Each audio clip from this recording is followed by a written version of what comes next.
Sister Vasanthi நீங்க pray பண்றீங்களா? Start பண்றோம்.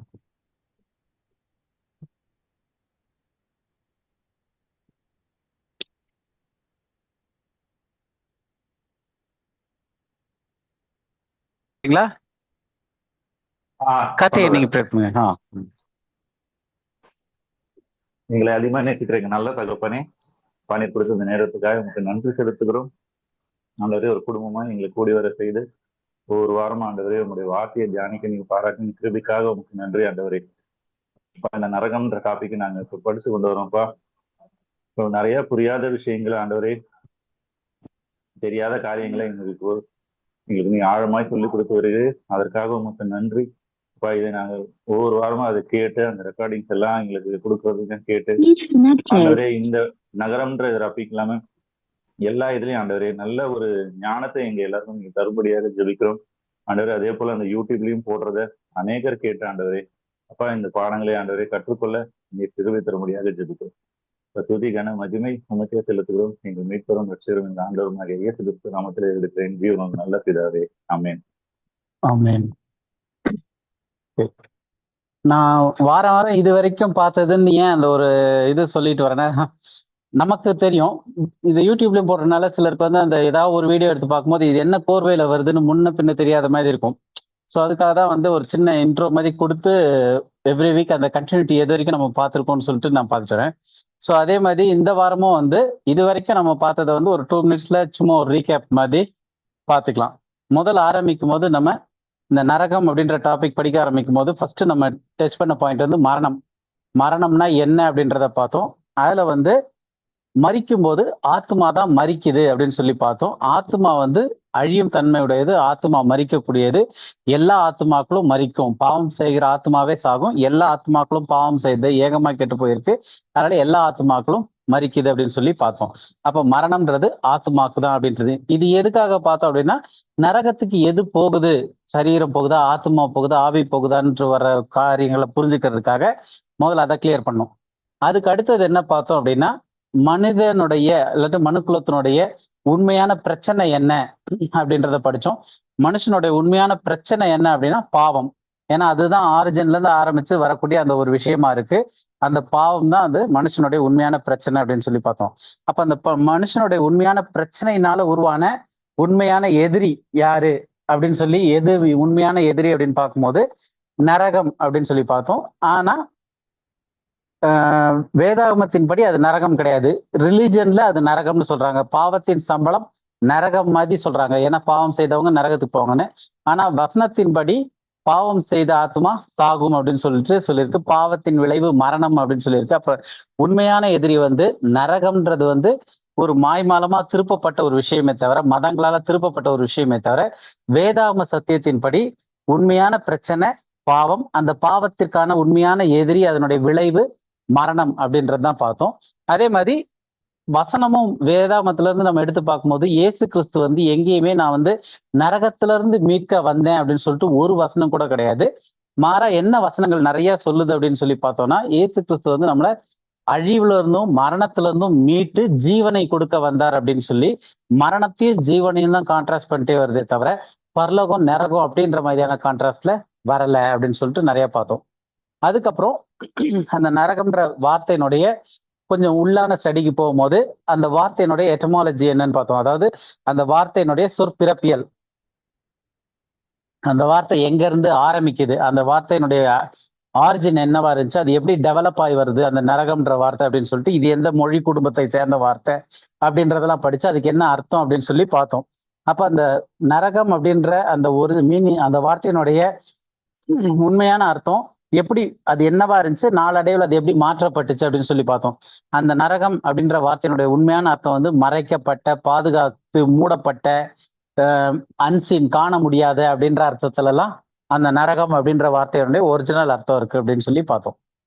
அதுக்கப்புறம் இந்த நரகம் அப்படின்ற இந்த ஒரு வார்த்தையும் இந்த கான்செப்டும் இன்னைக்கு நம்ம யோசிக்கிற கான்செப்ட், நரகம்னா ஒரு பிக்சரைஸ் நமக்கு வருது இல்லையா, நெருப்பு எரிஞ்சிட்டு இருக்க மாதிரி அந்த மாதிரி அதெல்லாம். ஸோ இந்த கான்செப்ட் வந்து கிறிஸ்தவத்துக்குள்ள எப்படி வந்துச்சு, அது எப்படி எவால்வ் ஆச்சு, அதனுடைய எவல்யூஷன் எப்படி வந்துச்சு கிறிஸ்டியானிட்டிக்குள்ள அப்படின்னு சொல்லிட்டு எடுத்து படிக்க ஆரம்பிச்சோம். அதுல வந்து 3 முக்கியமான ரீசன்ஸை நம்ம படிச்சோம் எப்படி வந்துச்சுன்னு. இது வந்து கொஞ்சம் ஹிஸ்டாரிக்கல் கிளாஸ் மாதிரி படிச்சோம்.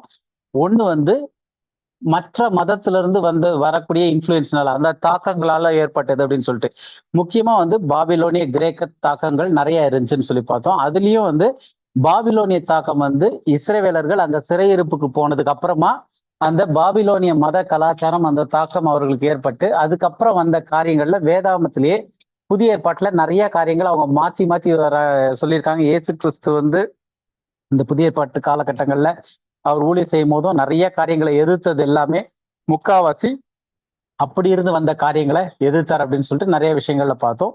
இதுல உதாரணமா தான் ஐஸ்வர்யவான் லாசருனுடைய ஊமையை கூட அந்த இதுல சொல்லியிருக்காரு அப்படின்னு சொல்லி எல்லாம் படிச்சோம் பார்த்தோம். அதுக்கப்புறம் கிரேக்க கலாச்சாரத்தினுடைய தாக்கமும் அவங்களுடைய பிலாசபி அவங்களுடைய தத்துவங்கள் அதுவும் அதையொட்டி அப்படியே ஏர்லி சர்ச் ஃபாதர்ஸ் ஆரம்ப கால சபை தந்தையர்கள்னு சொல்லக்கூடிய அவங்களுடைய இன்ஃப்ளூயன்ஸ் மூலமா இந்த கான்செப்ட் எல்லாம் உள்ள வந்துச்சு அப்படின்னு சொல்லி பார்த்தோம்.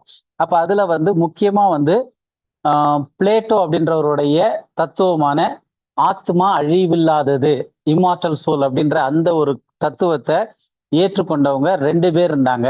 முதலாவது அத்தன்கோரஸ்ன்றவரும் டெர்ட்டுலியன்றவரும். இவங்க 2 பேரும் அந்த கொள்கையை எடுத்துட்டு வந்து கிறிஸ்தவத்துக்குள்ள முதல் இன்ட்ரடியூஸ் பண்றாங்க. அதை இன்ட்ரடியூஸ் பண்ணும்போது ஆத்மா அழிவில்லாம இருக்கும் அப்படின்றனால அந்த ஆத்மா மனுஷன் உடலை விட்டு போனதுக்கு அப்புறம் அது அழிவில்லாம இருக்கனால அதுக்கு ஒரு இடம் வேணும் அப்படின்றனால பாவம் செய்த ஆத்மாக்கள் நித்தியமா நரகத்துல எரியும் வேதனை அனுபவிக்கும் அப்படின்னு சொல்லிட்டு அப்படி ஒரு கான்செப்ட் டெவலப் ஆகி கொண்டு வராங்க கிறிஸ்தவத்துக்குள்ள. இதுல வந்து அந்த சர்ச் ஃபாதர்ஸான டெர்ட்டுலியன் இவங்கெல்லாம் வந்து அதுல இன்ஃப்ளூயன்ஸ் பண்றாங்க. அதுல வந்து அந்த டீச்சிங்கை வந்து பிளேட்டோ கிட்ட இருந்து எடுத்திருந்தாலும் கிறிஸ்டியானிட்டிக்குள்ள அதை பலமா கொண்டு வந்தது வந்து சேர்த்தது வந்து 3ஆம் நூற்றாண்டு 4ஆம் நூற்றாண்டுல அந்த ரோமன் கத்தோலிக்க சபை ஃபார்ம் ஆகிற அந்த டைம்ல வந்து அகஸ்டின் அப்படின்றவரால இது வந்து ரொம்ப பயங்கரமா இது வந்து ஏற்றுக்கொள்ளப்பட்ட ஒரு காரியமா இருந்துச்சு. அந்த இன்ஃப்ளூயன்ஸ்னால கிறிஸ்தவத்துக்குள்ள இதை வந்து ஒரு அபிஷியல் டாக்டரினாவே கொண்டு வந்து நித்திய உணர்வுள்ள வேதனை இட்டர்னல் கான்சியஸ் டோர்மெண்ட்னு சொல்லக்கூடிய அந்த இது ஆத்மாக்கு நித்தியமா எரிஞ்சுக்கிட்டே இருக்கும் தண்டனை இருக்கும் அப்படின்னு சொல்லக்கூடிய காரியம் வந்து கிறிஸ்டியானிட்டிக்குள்ள உள்ள வந்துச்சு அப்படின்னு சொல்லிட்டு அதை பார்த்தோம். இதை வந்து எடுத்துட்டு வந்து அகஸ்டின்றவர் வந்து வெஸ்டர்ன் சர்ச்சஸ் அதாவது ரோமன் கத்தோலிக்க சர்ச் வெஸ்டர்ன் சர்ச்சஸ் இதுலெல்லாம் வந்து அதிகமா ப்ரீச் பண்ணி அவங்க வந்து அபிஷியலாவே இந்த டாக்டரினை வந்து சபை கோட்பாட்டுக்குள்ள கொண்டு வந்தாங்க அப்படின்னு சொல்லி பார்த்தோம். 3வது விஷயமா வந்தது வந்து மொழிபெயர்ப்பாளர்களுடைய இன்ஃப்ளூயன்ஸ். மொழிபெயர்ப்பாளர்கள் வந்து வேதாகமத்தை மொழிபெயர்க்கும் போது அதை கன்சிஸ்டண்டா ஒரு கரெக்டான முறையில மொழிபெயர்க்காம உதாரணத்துக்கு இந்த நரகம் அப்படின்னு நம்ம படிக்கிறனால இந்த ஒரு வார்த்தையை எடுக்கிறோம். அந்த மாதிரி நிறைய வார்த்தைகள் இருக்கு. இப்ப இதுலயே வந்து இன்னொரு 2 வாரம் கழிச்சு நம்ம இன்னொரு வார்த்தையை டீப்பா ஸ்டடி பண்ண போறோம். இது வந்து உதாரணத்துக்கு நரகம் அப்படின்னு மொழிபெயர்த்திருக்கிற வார்த்தையில வந்து எபிரேய வார்த்தை பயன்படுத்தப்பட்டது வந்து ஷியோல்ன்ற வார்த்தை இருந்துச்சு. அந்த ஒரு வார்த்தைய 3 விதமா மொழிபெயர்த்திருக்காங்க. ஹெல்லு கிரேவ் பிட் அப்படின்ட்டு 3 விதமா மொழிபெயர்த்திருக்காங்க அப்படின்னு சொல்லி பார்த்தோம். அதே மாதிரி கிரேக்க வார்த்தையில வந்து 3 வெவ்வேறு கிரேக்க வார்த்தைகளை ஒரே வார்த்தையா நரகம் அப்படின்னு சொல்லிட்டு மொழிபெயர்த்திருக்காங்க அப்படின்னு சொல்லி பார்த்தோம். அப்ப இது வந்து ஒரு தவறுதான மொழிபெயர்ப்பாகவும் இருக்கு. இன்கன்சிஸ்டன்சி அதாவது ஒரு வார்த்தையை வந்து வேற மாதிரி மொழிபெயர்த்துக்கிட்டு வராங்க பழைய ஏற்பாட்டுல. புதிய ஏற்பாட்டுல வேற வார்த்தைகளை ஒரே வார்த்தையா மொழிபெயர்த்துக்கிட்டு வராங்க. ஸோ அப்ப இந்த இன்கன்சிஸ்டன்சி எல்லாம் இருந்துச்சு. இதனுடைய தாக்கத்தால அவங்க வந்து அந்த வார்த்தையெல்லாம் ஹெல்னு மொழிபெயர்த்தனால அதனுடைய தாக்கத்திலையும் இன்னைக்கு சபையில வந்து அந்த நரகம் அப்படின்ற டாபிக் வந்து நல்ல பரிமாணம் அடைஞ்சு ஒரு பெரிய ஒரு பூதாகாரமான ஒரு நிலைக்கு வந்து நிக்குது. இன்னைக்கு இருக்கிற கிறிஸ்டியானிட்டியில ஹெல் அப்படின்னு சொன்ன உடனே ஒரு பிக்சரைஸ் வர்றதுக்கான காரணங்கள் எப்படி பைபிள்ல இருந்து இல்லாத ஒரு விஷயம் உள்ள வந்து எப்படி பரிணாமம் அடைஞ்சு அப்படின்னு சொல்லிட்டு அதுதான் நம்ம இது வரைக்கும் பார்த்துருக்கிற காரியங்களா இருக்கு நரகத்தை குறிச்சு நம்ம பார்த்துக்கிட்டு இருந்ததுல. இப்ப இந்த வாரம் டாபிக் நம்ம போட்டிருக்கிறதே வந்து என்ன போட்டிருக்கிறோம் அப்படின்னு பார்த்தோம்னா 3 முக்கியமான அதாவது ரட்சிக்கப்படாத மனுக்குலம் இருக்கும் இல்லையா, அவங்க ரட்சிக்கப்படாத அந்த மனுக்குலத்துல இருக்கிற அந்த மனிதர்களுடைய முடிவு இதை குறிச்சு கிறிஸ்தவ கண்ணோட்டத்துல 3 முக்கியமான பார்வை இருக்கு. அந்த பார்வையை நம்ம பார்க்க போறோம். ஸோ அதை பார்க்கறதுக்கு முன்னாடி ஒரு சின்ன இன்னும் கொஞ்சம் கிளாரிபிகேஷன் கொடுத்துட்டு அப்ப அதை பார்க்கலாம் அப்படின்னு யோசிக்கிறேன். முதல் நரகம் குறித்து நமக்கு இருக்கக்கூடிய அதாவது நமக்குன்னா இன்னைக்கு இருக்கிற காலகட்டங்கள்ல இருக்கக்கூடிய பொதுவான சர்ச்சை அதை பத்தின டிஸ்பியூட்னு சொல்லுவாங்க. அந்த டிஸ்பியூட் என்னெல்லாம் இருக்கு அப்படின்னு சொல்லிட்டு முதல்ல நம்ம பார்க்கலாம். இது வந்து இன்னும் கொஞ்சம் நமக்கு நரகத்தை பத்தி சில காரியங்கள் கிளாரிஃபை பண்ணிக்கிறதுக்கு பிரயோஜனமா இருக்கும். ஸோ இப்போ அந்த டிஸ்பியூட் அப்படின்னு சொல்லி பார்க்கும்போது, இதை சர்ச்சைகள் அப்படின்னு சொல்லி பார்க்கும்போது, முதல் விஷயம் என்ன அப்படின்னு பார்க்குறோம்னா, நரகம் அப்படின்றது உண்மையில என்னது? இதுக்கு யாராவது பதில் சொல்லலாம். அதாவது நரகம் அப்படின்னா என்ன அப்படின்றது.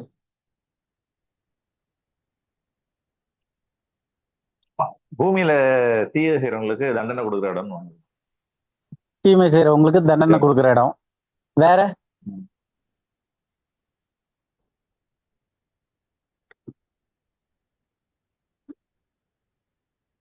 வேற யாராவது? நரகம் தான் இல்லவே இல்லையா, அப்புறம் எப்படி சொல்றது? என்ன புரியல கொஸ்டின். இல்ல, இப்ப ஆக்சுவலா வந்து நம்ம படிக்கிறது வந்து நரகம் அப்படின்றதுல வந்து அது தொடர்பான இருக்க சர்ச்சைகள். அதாவது நரகம்னா என்ன அப்படின்னு சொல்லிட்டு சிலர் நரகம்னா இதுதான் அப்படின்வாங்க, சிலர் நரகம் அப்படி கிடையாது இதுதான்றாங்க இல்லையா? அப்படி இருக்கிற காரியங்கள்ல நரகம் அப்படின்னா ஆக்சுவலா என்ன உண்மையிலேயே அப்படின்றது நம்மளுடைய பெர்ஸ்பெக்டிவ் ஒன்று இருக்கும், மற்றவங்களுடைய பெர்ஸ்பெக்டிவ் ஒன்று இருக்கும். நரகம்னா இதுதான் அப்படின்ட்டு நமக்கு ஒரு ஐடியா இருக்கும் இல்லையா? இல்ல சிலர் வந்து நரகம்னா ஒண்ணுமே கிடையாது, அப்படி ஒண்ணுமே இல்லை அப்படின்வாங்க. இல்ல நரகம்னா பைபிள்லயே இருக்கு நரகம்ட்டு அப்படின்னு சொல்லிட்டு அந்த இது கேக்குறேன். புரியுது இல்லையா? ஏன்னா இது வந்து நம்ம வந்து பொதுவா நரகம் அப்படின்னு உடனே சர்ச்சைகள். இப்போ உதாரணத்துக்கு இந்த பைபிள் ஸ்டடி நமக்கு லைனா கேட்டுக்கிட்டு வரனால நம்ம என்ன சொல்றோம், நரகம் அப்படின்றது ஒண்ணு இல்லை அப்படின்றோம். ஆனா இதே இதுலயே வந்து நரகம்ன்ற வார்த்தை பைபிள்ல மொழிபெயர்த்திருக்கிறாங்க. அப்ப மொழிபெயர்ப்பு தவறா இருக்கலாம்னு சொல்லலாம். இல்ல அந்த நரகம் ஏதோ ஒண்ணு இருக்குல்ல அப்படின்னு சொல்லலாம். இல்லைன்னா இன்னைக்கு கிறிஸ்டியானிட்டியில ஏற்கனவே எஸ்டாப்ளிஷ்டா இருக்கக்கூடிய டாக்டரின் இருக்கு இல்லையா, அந்த சர்ச்சுக்கு இதுல இருக்கக்கூடிய டாக்டரின் படி அப்படி நரகம் அப்படின்றது வந்து நித்தியமா எரியக்கூடிய இடம். இப்படி நிறைய சர்ச்சைகள் இருக்கு நரகத்தை பத்தி. அப்ப அந்த நரகம் கடவுள் இல்லாத இடம் தான் நரகம் ஒரு பாயிண்ட் சொல்றாங்க. கடவுள் இல்லாத இடம் நரகம். அதே மாதிரி பனிஷ்மெண்ட் இருக்கிற இடம் நரகம். மக்கள் மத்தியில நரகத்தை பத்தியான ஒரு ஐடியா வரும்போது அப்படி சொல்லுவாங்க. ஓகே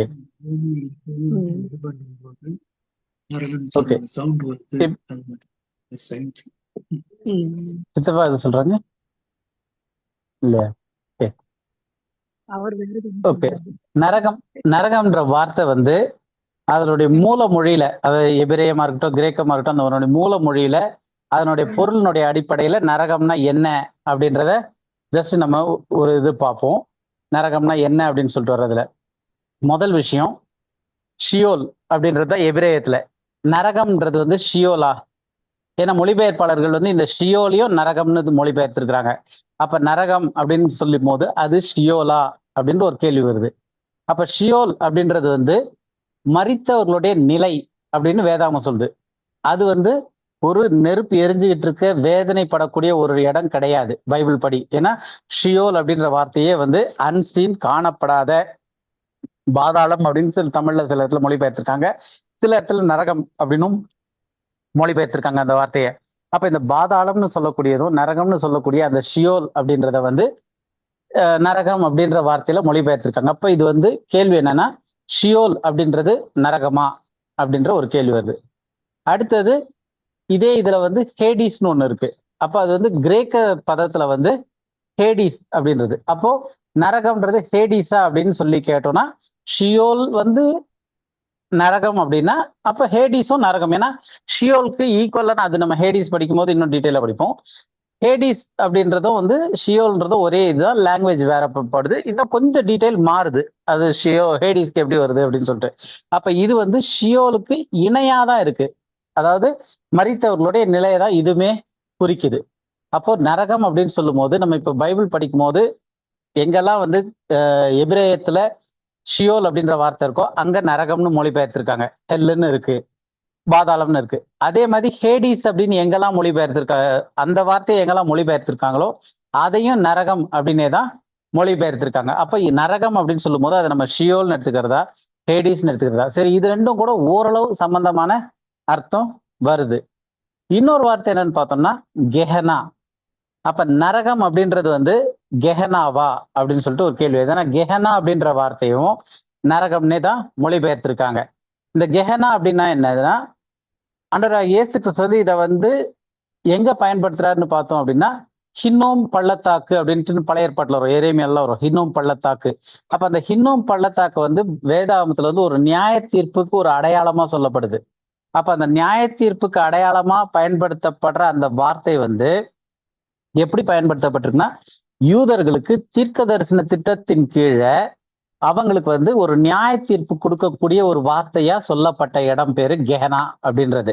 இந்த கெஹனான்ற வார்த்தையும் தமிழ் பைபிள்லயும் சரி, இங்கிலீஷ் பைபிள்லயும் சரி, மற்ற எல்லா மொழிபெயர்ப்புகள்லயும் நரகம்னே தான் மொழிபெயர்த்திருக்காங்க. அப்ப இந்த கெஹனா அப்படின்ற இது வந்து எருசலேமுக்கு வெளிப்புறமா இருக்கக்கூடிய ஒரு பள்ளத்தாக்கு, ஹின்னோம் பள்ளத்தாக்குன்னு பேரு. அப்ப பழைய ஏற்பாட்டுல வந்து அந்த இடத்த வந்து ஹின்னோம் பள்ளத்தாக்குன்னு, அது நம்ம அந்த கெஹனா படிக்கும்போது டீட்டெயிலா படிப்போம். ஹின்னோம் பள்ளத்தாக்குன்னு குறிக்கப்பட்டிருக்கிற அந்த வார்த்தையை புதிய ஏற்பாட்டுல வந்து இயேசு கிறிஸ்து அதே ஹின்னோம் அப்படின்ட்டுன்னு கெஹனா அப்படின்னு சொல்லி பயன்படுத்தும் போது அதை வந்து மொழிபெயர்ப்பாளர்கள் நரகம்னு மொழிபெயர்த்திருக்காங்க. அப்ப இது வந்து என்ன காரியமா இருக்கு? அப்ப இது நரகமா? அந்த எருசலேமுக்கு வெளிப்புறத்துல இருக்கக்கூடிய அந்த பள்ளத்தாக்கு தான் நரகமா அப்படின்ற கேள்வி வருது. இன்னொரு வார்த்தையும் இருக்கு. அந்த வார்த்தைக்கு பேர் வந்து டட்டாரஸ். அதையும் நரகம்னு மொழிபெயர்த்திருக்காங்க. அப்ப அந்த டட்டாரஸ்ன்ற வார்த்தை, அந்த வார்த்தை தான் நரகமா அப்படின்னு சொல்லி பார்த்தோம்னா, இந்த வார்த்தை வந்து பைபிள்ல புதிய ஏற்பாட்டுல இந்த வார்த்தை வந்து ஒரே முறை தான் பயன்படுத்தப்பட்டிருக்கு. இது வந்து மனிதர்களுக்கான இடமா சொல்ல, இது வந்து விழுந்து போன தேவ தூதர்களை அடைச்சு வச்சிருக்கிற ஒரு பாதாள இடமா சொல்லப்பட்டிருக்கு. அந்த இடத்திற்கும் என்னதான் பேர் போட்டிருக்காங்கன்னா நரகம் அப்படின்ற வார்த்தை தான் மொழிபெயர்ப்பாளர்கள் மொழிபெயர்த்திருக்காங்க. அப்ப பைபிள் படி இங்க வந்து மனிதர்கள் யாரும் சொல்லல, இங்க வந்து விழுந்து போன தூதர்கள் தான் இருக்கிறாங்க அப்படின்னு சொல்லிட்டு வரக்கூடிய இடமா இருக்கு. ஸோ இப்ப இதெல்லாம் வந்து இப்ப நம்ம இது வரைக்கும் என்னெல்லாம் பார்த்துட்டு இருந்தோம் அப்படின்னு பார்த்தோம்னா, ஷியோல் பார்த்தோம், ஹேடிஸ் பார்த்தோம், கெஹனான்ற வார்த்தை பார்த்தோம், டட்டாரஸ்ன்றதை பார்த்துக்கோம். 4 ஆயிருக்கு. இப்ப 5வது ஒரு விஷயம் என்னன்னா அக்னி கடல். அக்னி கடலையும் நிறைய பேர் என்னதான் சொல்றாங்க? நரகம். புரியுது இல்லையா? அக்னி கடலை கூட நரகம் தான் சொல்றாங்க நிறைய பேர். ஏன் அப்படின்னா அங்கேயும் நெருப்பு எரிஞ்சுக்கிட்டே இருக்கு, நரகத்திலயும் நெருப்பு எரிஞ்சுட்டு தான் இருக்கு அப்படின்றாங்கன்னு சொல்லிட்டு. அப்போ வெளிப்படுத்தினர்ல சொல்லப்பட்ட இந்த அக்னி கடல் தான் உண்மையிலேயே நரகமா இல்ல வேற ஏதாவதா அப்படின்னு சொல்லி பார்த்தோம்னா, இது வந்து நரகம்னு சொல்ல முடியாது. இது நரகம்னு மொழிபெயர்த்திருக்காங்க, நிறைய இடத்துல நரகம்னு புரிஞ்சுக்கிறாங்க. ஆனா இது வந்து மரணமும் பாதாளமும்னு தமிழ் மொழிபெயர்ப்புல இருக்கும், இங்கிலீஷ்ல வந்து நரகமும் அப்படின்ட்டு இருக்கும், ஹெல்லுன்னு இருக்கும். இறுதியில இந்த அக்னி கடல்ல தள்ளப்படுது அப்படின்னு இருக்கு. அப்போ மரணம், பாதாளம்னு சொல்லக்கூடிய அந்த நரகம் ரெண்டுமே அக்னி கடல்ல தள்ளப்படுது, இதுதான் 2வது மரணம் அப்படின்னும் போது இது நிச்சயமா நரகமா இருக்க முடியாது. ஆனா நிறைய பேரோட புரிதல்ல வந்து இது எதுக்குன்னா இந்த சர்ச்சை, அந்த என்னெல்லாம் சர்ச்சைகள் இருக்கு அப்படின்றத பார்க்கும்போது இந்த வார்த்தைகள் எல்லாவற்றையும் ஒட்டு மொத்தமா என்னன்னு தான் முடிவு பண்ணிடுறாங்க, நரகம். புரியுது இல்லையா? இப்ப இதுல வந்து மொழிபெயர்ப்பாளர்கள் இந்த மேல சொன்ன இந்த 5 வார்த்தைகள் இருக்கு இல்லையா, மூல பாஷையில இருக்கக்கூடிய இந்த 5 வார்த்தைகள், ஷியோலா இருக்கட்டும், ஹேடிஸ், கெஹனா, டெட்டாரஸ், லேக் ஆஃப் ஃபயர்னு சொல்லக்கூடிய அக்னி கடல், இது எல்லாத்தையுமே நரகம் அப்படின்ற ஒரே வார்த்தையோட சேர்த்து சம்பந்தப்படுத்தி இது எல்லாத்தையுமே லேக் ஆஃப் ஃபயரை மட்டும், அக்னி கடலை மட்டும் நரகம்னு மொழிபெயர்க்கல.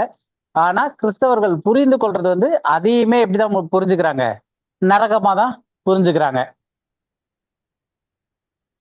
இப்ப இன்னைக்கு இந்த ஒரு தாட், இவ்வளவு விஷயங்கள் வந்து மொழிபெயர்ப்புனாலையும் சரி, கிறிஸ்தவர்களுடைய புரிதல்லையும் சரி, நரகம் அப்படின்ற ஒரு விஷயத்துக்கு இவ்வளவு காரியங்களை புரிஞ்சு வச்சிருக்காங்க. இப்ப இதுல வந்து முக்கியமா கேட்க வேண்டிய கேள்வி என்ன அப்படின்னா, நரகம் அப்படின்னு சொல்றதுக்கு உண்மையான அர்த்தம் என்ன? 2வது மேல சொல்லப்பட்டதுல இந்த 5 இடம் சொல்லியிருக்கு இல்லையா, இதுல ஏதாவது ஒண்ணு மட்டும் நரகமா, இல்ல இதுல ஒரு சில இது நரகமா, இல்ல இது எல்லாமே நரகமா, இல்ல இதுல ஒண்ணு கூட நரகம் இல்லையா? புரியுதா? கேள்வி புரியுதா? ஒண்ணு கூட நரகம் இல்ல சார். எதுவுமே நரகம் இல்ல. எதுவுமே நரகம் இல்ல. நரகம் இல்ல இந்த சென்ஸ் இன்னைக்கு கிறிஸ்தவங்க யோசிக்கிற விதத்துல இது நரகம் இல்லைன்றீங்க, கரெக்டா? அப்போ மேல சொன்ன இந்த 5 வார்த்தையில அப்ப நம்ம ஜென்ரலா வந்து இது எல்லாமே நரகம் இல்லைன்னு எப்படி சொல்றதுன்னு படிக்கணும். ஒண்ணு அது நம்ம புரிஞ்சு சொல்லணும். ஏன்னா நிறைய இடத்துல பைபிள்ல நரகம் நரகம் இருக்கு. இயேசு கிறிஸ்து வந்து எரி நரகத்துக்கு போவேன்னு சொல்லி இருக்கிறாரு. சோ இப்படி நிறைய விஷயங்கள் இருக்கு. அப்ப இது நரகம் அப்படின்றது வந்து இதுல ஏதாவது ஒண்ணு உண்மையிலேயே இது ஏதோ ஒண்ணு நரகம் குறிக்குதா, இல்ல இதுல ஒரு சில காரியங்கள் நரகத்தை பத்தி பேசுதா, இல்ல இது எல்லாமே நரகத்தை பத்தி தான் பேசுதா, இல்ல நரகத்தை பத்தி இது எதுவுமே பேசல, நரகம்ன்றது வேற ஏதோ ஒரு விஷயமா இருக்கா அப்படின்றதான் வந்து இந்த பைபிள் ஸ்டடி மூலமா நம்ம தெளிவா வேத அடிப்படையில இருந்து புரிஞ்சுக்க போறோம் இந்த நரகம் அப்படின்றது என்னன்ட்டுன்னு. அப்ப இது ஏன் நம்ம இவ்வளவு டாபிக் படிக்கிறோம்னா, இவ்வளவு சர்ச்சைகள் உள்ள இருக்கு நரகத்தை பத்தி. ஜென்ரலா சர்ச்சுக்கு போறவங்களுக்கு நரகம்னா நித்தியமா எரிஞ்சுக்கிட்டே இருக்கிற ஒரு இடம். இதுல கொஞ்சம் டீட்டெயிலா படிக்கிறவங்க இல்ல அது வந்து அப்படிப்பட்ட இடம் கிடையாது, இது வேற அப்படின்னு சொல்லிட்டு. இன்னும் டீட்டெயிலா படிக்கிறவங்க இல்ல நரகம்ன்றதே வந்து மூடி மறைக்கப்பட்ட ஒரு அன்சீன். அங்க எப்படி நெருப்பு எரிய முடியும்? நெருப்பு எரிஞ்சுனாலே அது அதுக்கப்புறம் ஷியோலா இருக்க முடியாது, நரகமா இருக்க முடியாது, ஹேடிஸா இருக்க முடியாது அப்படின்னு. அப்ப இவ்வளவு சர்ச்சைகளுக்கும் வசனத்துல இருந்து நம்ம தெளிவுபடுத்திக்கிறது தான் இந்த பைபிள் ஸ்டடிக்கான முக்கியமான காரணமாவே இருக்கு. ஓகே, இப்ப இதுல இன்னும் ஒரு சில கேள்விகளும் நம்ம கேட்டுக்கலாம். இதே நரகம் குறித்த சர்ச்சையில நரகம் குறித்து வேற வேற புரிதல்கள்லாம் இருக்கு.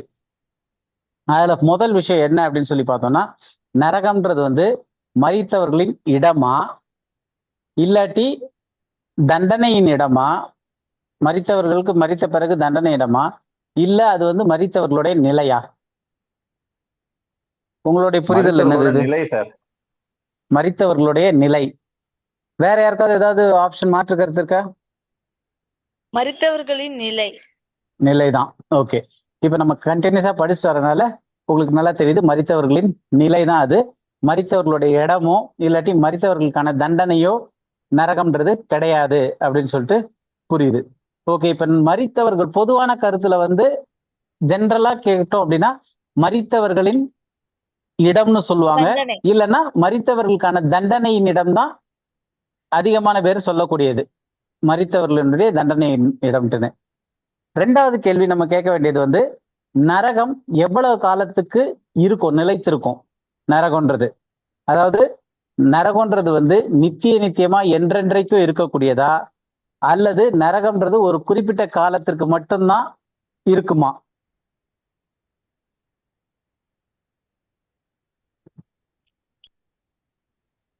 பொதுவான கிறிஸ்தவ கருத்துல என்ன சொல்றாங்க? நித்தியமா இருக்கும். அப்ப நரகம்ன்றதுக்கு வந்து முடிவு கிடையாது, அது நித்தியமா இருக்கும்ட்டுன்னு. சிலர் வந்து இதுலயே மாற்று கருத்து வைக்கிறாங்க. அதையும் நம்ம இப்ப படிக்க போறோம். நரகம்ன்றது என்னன்றதையும் பார்க்க போறோம். அதுல வெவ்வேறு விதமான மாற்று கருத்துக்கள். அதை தான் வந்து இன்னைக்கு டாபிக்ல அந்த இது தமிழ்லயே போட்டிருப்பேன். 3 விதமான கருத்துக்கள் இருக்குன்னு. அதை பார்க்கறதுக்கு முன்னாடி இந்த ஒரு சின்ன காரியங்களை பார்த்துட்டு நம்ம அதுக்கு போறோம். இப்ப அடுத்தது 3வது கேள்வி பார்த்தோம்னா, இப்ப இதுல வந்து நரகம்ன்றது வந்து நித்தியமா இருக்கும் அப்படின்றது வந்து பொதுவான கிறிஸ்தவத்துடைய உபதேசமா இருக்கு. ஏன்னா இது வந்து கிறிஸ்தவம்னு சொல்லும் போது இன்னைக்கு நேற்று வந்த கிறிஸ்தவத்தை பத்தி நான் சொல்ல, இது ரோமன் கத்தோலிக்க சபை ஆரம்பிச்சதுல இருந்து அகஸ்டின்ல இருந்து ஆரம்பிச்சு இது சர்ச் டாக்டரின்லயே உள்ள கொண்டு வந்தனால அதுல இருந்து வந்த எல்லா பிரிவு சபைகள்லயும் இந்த நம்பிக்கை இருக்கு. ஏன்னா அது வந்து அவங்களோட டாக்டரின்லயே உள்ள கொடுத்துட்டாங்க. அதனால அவங்க தியாலஜி படிக்கும் போதும் இது சேர்ந்தே தான் வருது. எல்லா இதுலயும் அவங்களுக்கு அது உள்ள இருக்கிறனால அந்த கண்ணோட்டத்திலே தான் இதுல வராங்க. அதனால இது வந்து எல்லா முக்காவாசியான சபை பிரிவுகள் எதுல இருந்து வந்தாலும், ஆர்சில இருந்து வந்து புரொட்டஸ்டன்ட், பெண்டிகாஸ்டல் எதுல இருந்தாலும் இந்த கருத்துக்கள் அப்படியே அது கேரி ஓவர் ஆகி வந்துகிட்டே இருக்கு. நரகம்ன்றது நித்தியமா இருக்கக்கூடியதுன்ட்டு.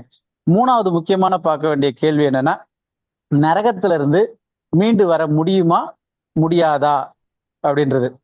அதாவது ஒருத்தர் மரித்த பிறகு நரகத்துக்கு போயிடுறாரு, அந்த நரகத்துல இருந்து வெளியே வர வாய்ப்பு இருக்குதா இல்லையா?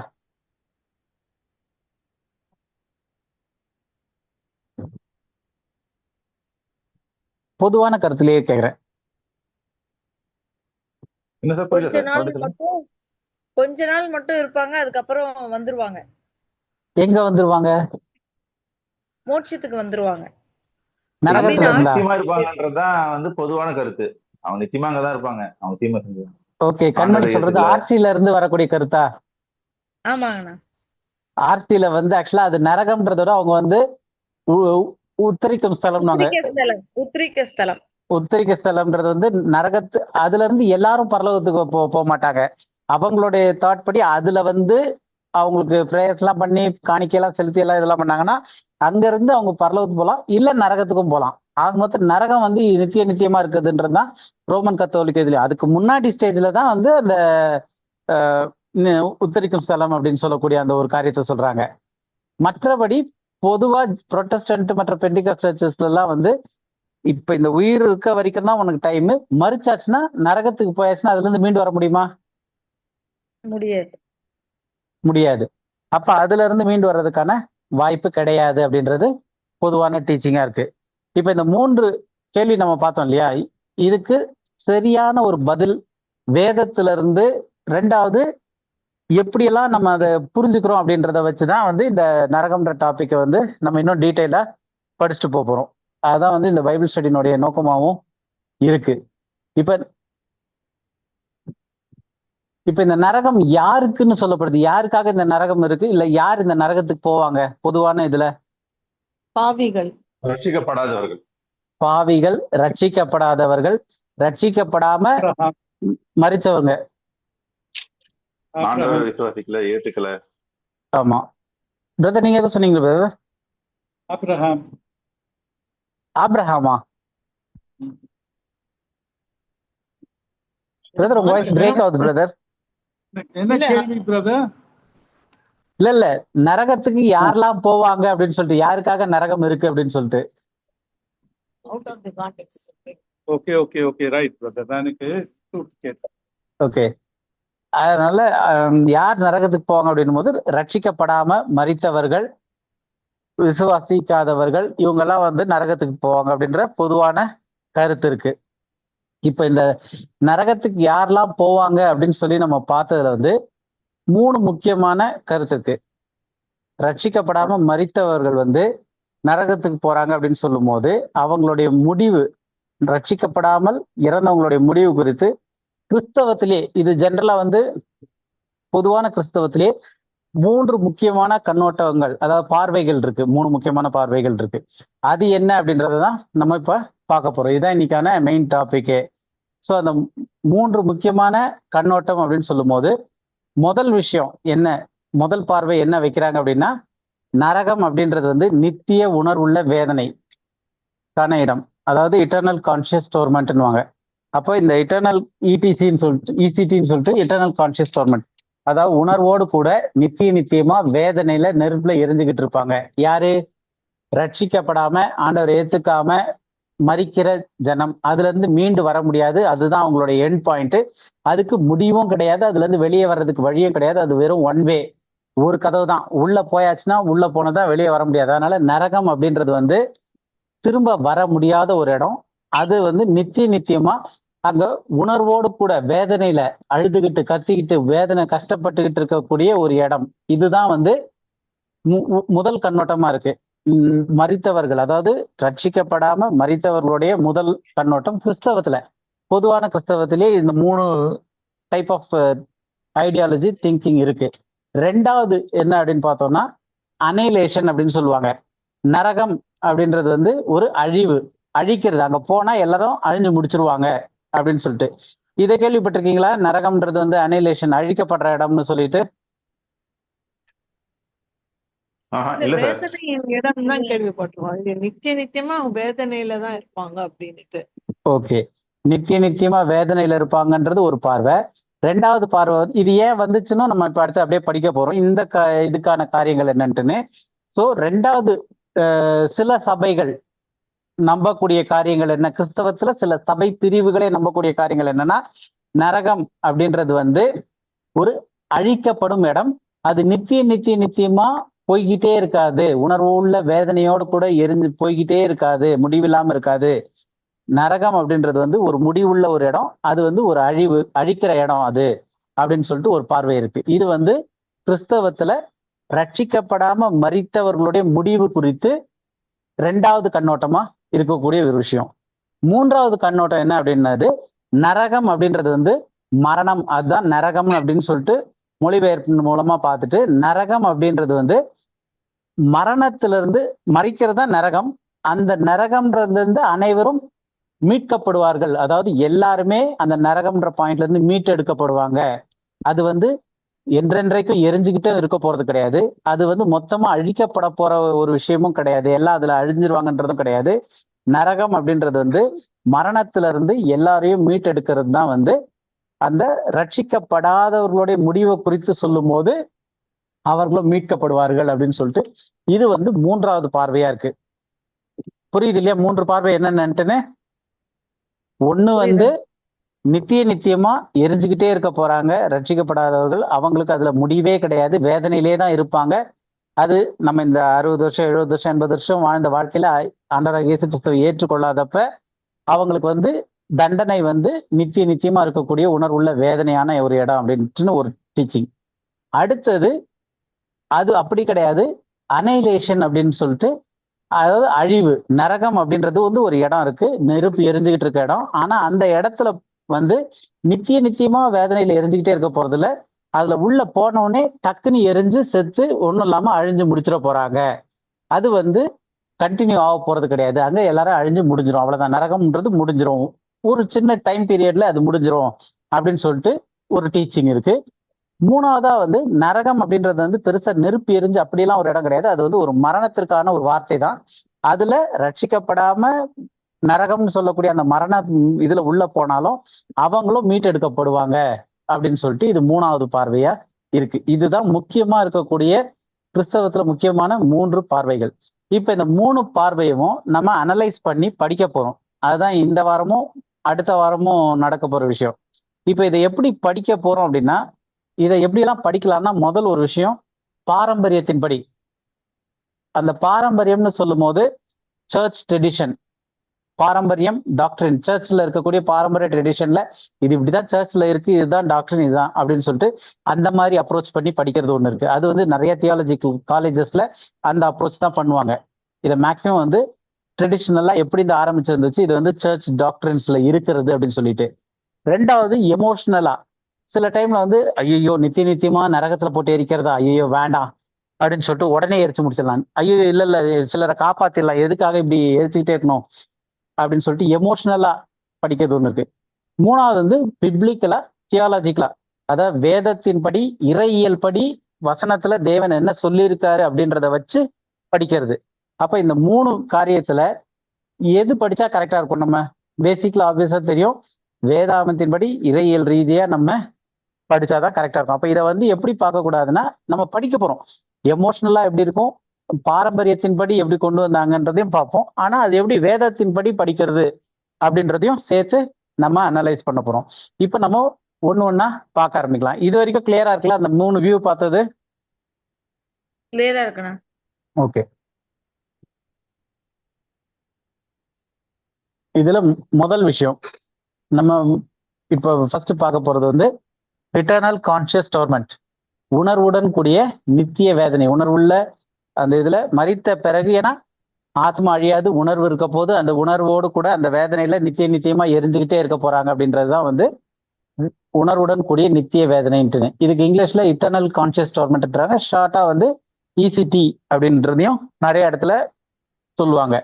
அப்ப இந்த ஒரு டாக்டரின் இருக்கு இல்லையா, நித்திய உணர்வுள்ள வேதனை அப்படின்ற இந்த கோட்பாடு, இது வந்து ரட்சிக்கப்படாதவர்களுடைய முடிவு குறித்து பாரம்பரியமா இருக்கிற கண்ணோட்டம். ஏன்னா இது பாரம்பரியமான கண்ணோட்டம்னு சொல்றதுக்கான காரணம் வந்து இது எப்ப ஆரம்பிச்சது, இந்த கண்ணோட்டம் எப்ப ஆரம்பிச்சது? நம்ம இது வரைக்கும் படிச்சுட்டு வந்திருக்கோம்ல, சொல்லுங்க பார்க்கலாம். இந்த கண்ணோட்டம் எப்ப இருந்து ஆரம்பிச்சது ஏறக்குறைய?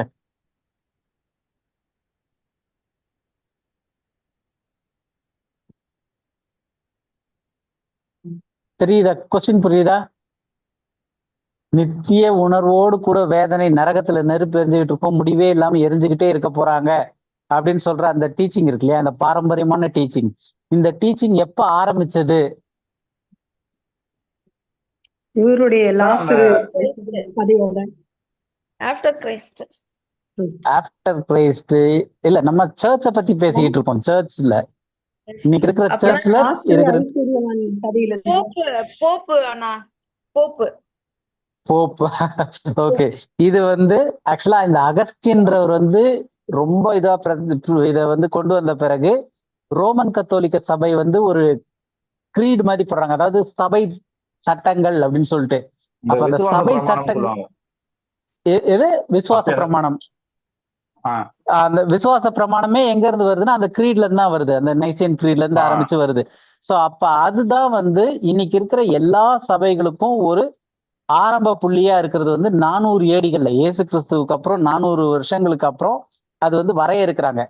அப்ப நிறைய டாக்டரின்ஸ் எல்லாம் உள்ள கொண்டு வராங்க. அந்த கொண்டு வந்த டைம்ல இருந்த டாக்டரின்ஸ்ல ஒண்ணுதான் என்னது, இந்த நித்திய உணர்வுள்ள வேதனையினுடைய டாக்டரின்.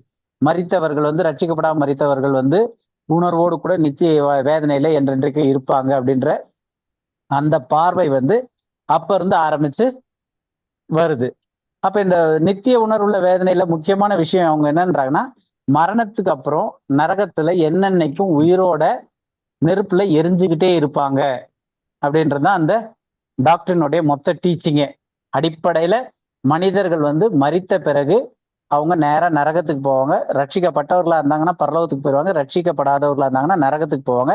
நரகத்துல அங்க நித்திய நித்தியமா எரிஞ்சுக்கிட்டே இருப்பாங்க, நெருப்பு எரிஞ்சுக்கிட்டே இருக்கும், எரிஞ்சுக்கிட்டே இருப்பாங்க அப்படின்னு சொல்லிட்டு.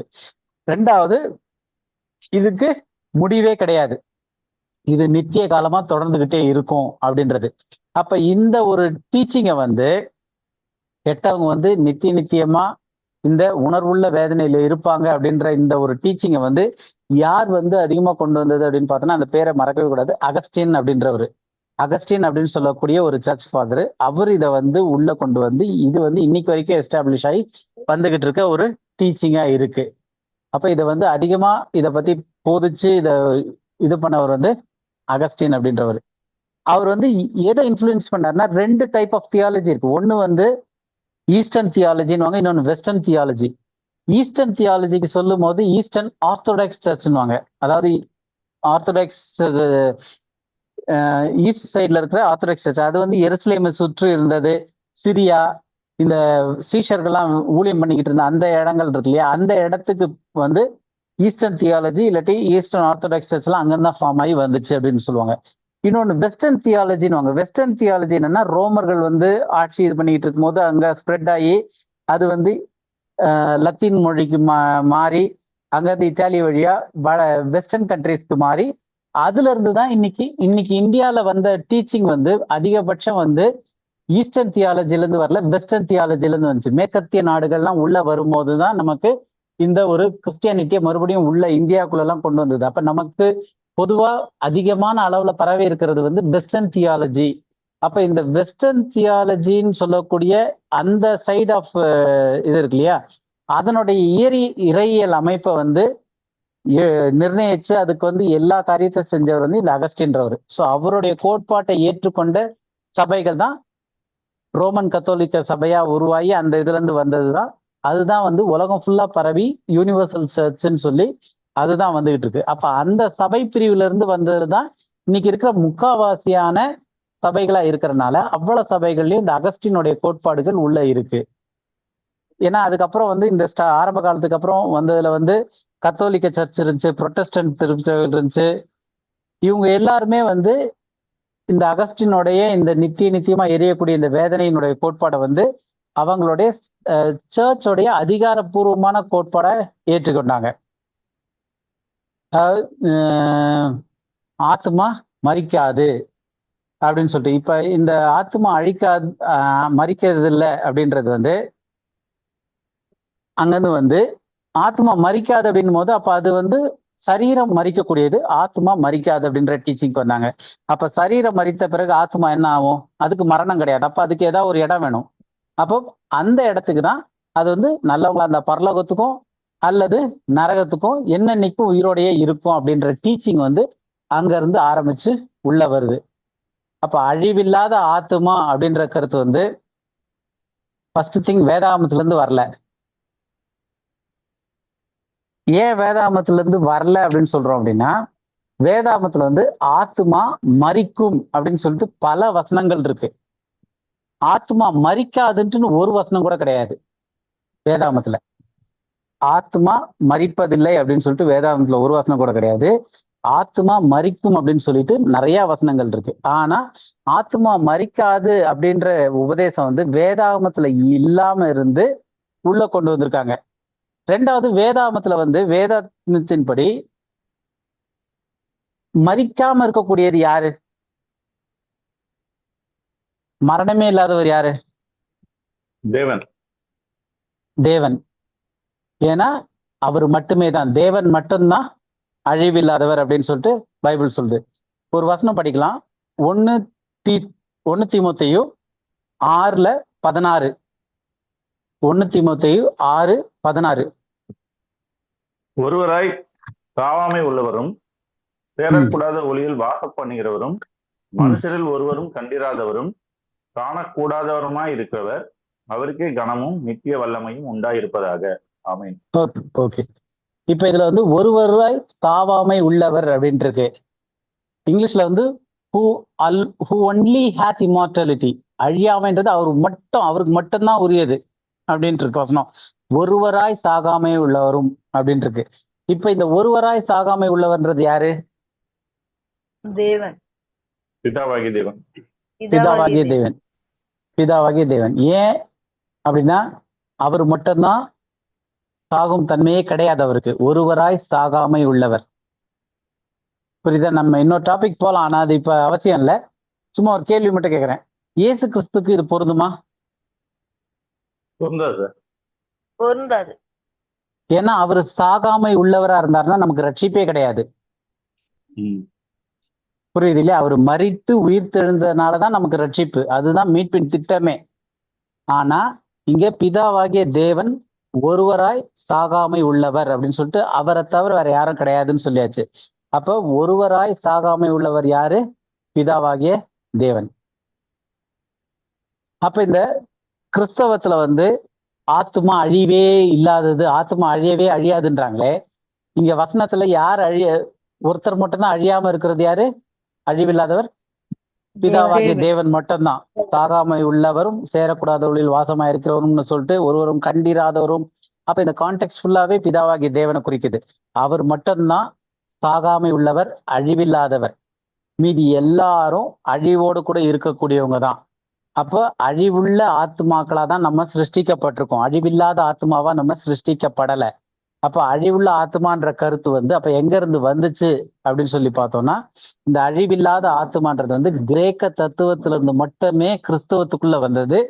வேதத்தின் அடிப்படையில வந்த விஷயமே கிடையாது. ஆத்மா அழிவில்லாததுன்றது வந்து கிரேக்க தத்துவங்கள், அந்த அவங்க கலாச்சாரத்துல இருந்து வந்தக்கூடிய அந்த ஐடியாலஜில இருந்து வந்த காரியங்கள் தான் வந்து இந்த கிரேக்க தத்துவங்கள் அப்படின்னு சொல்லிட்டு. ஒரே நிமிஷம்.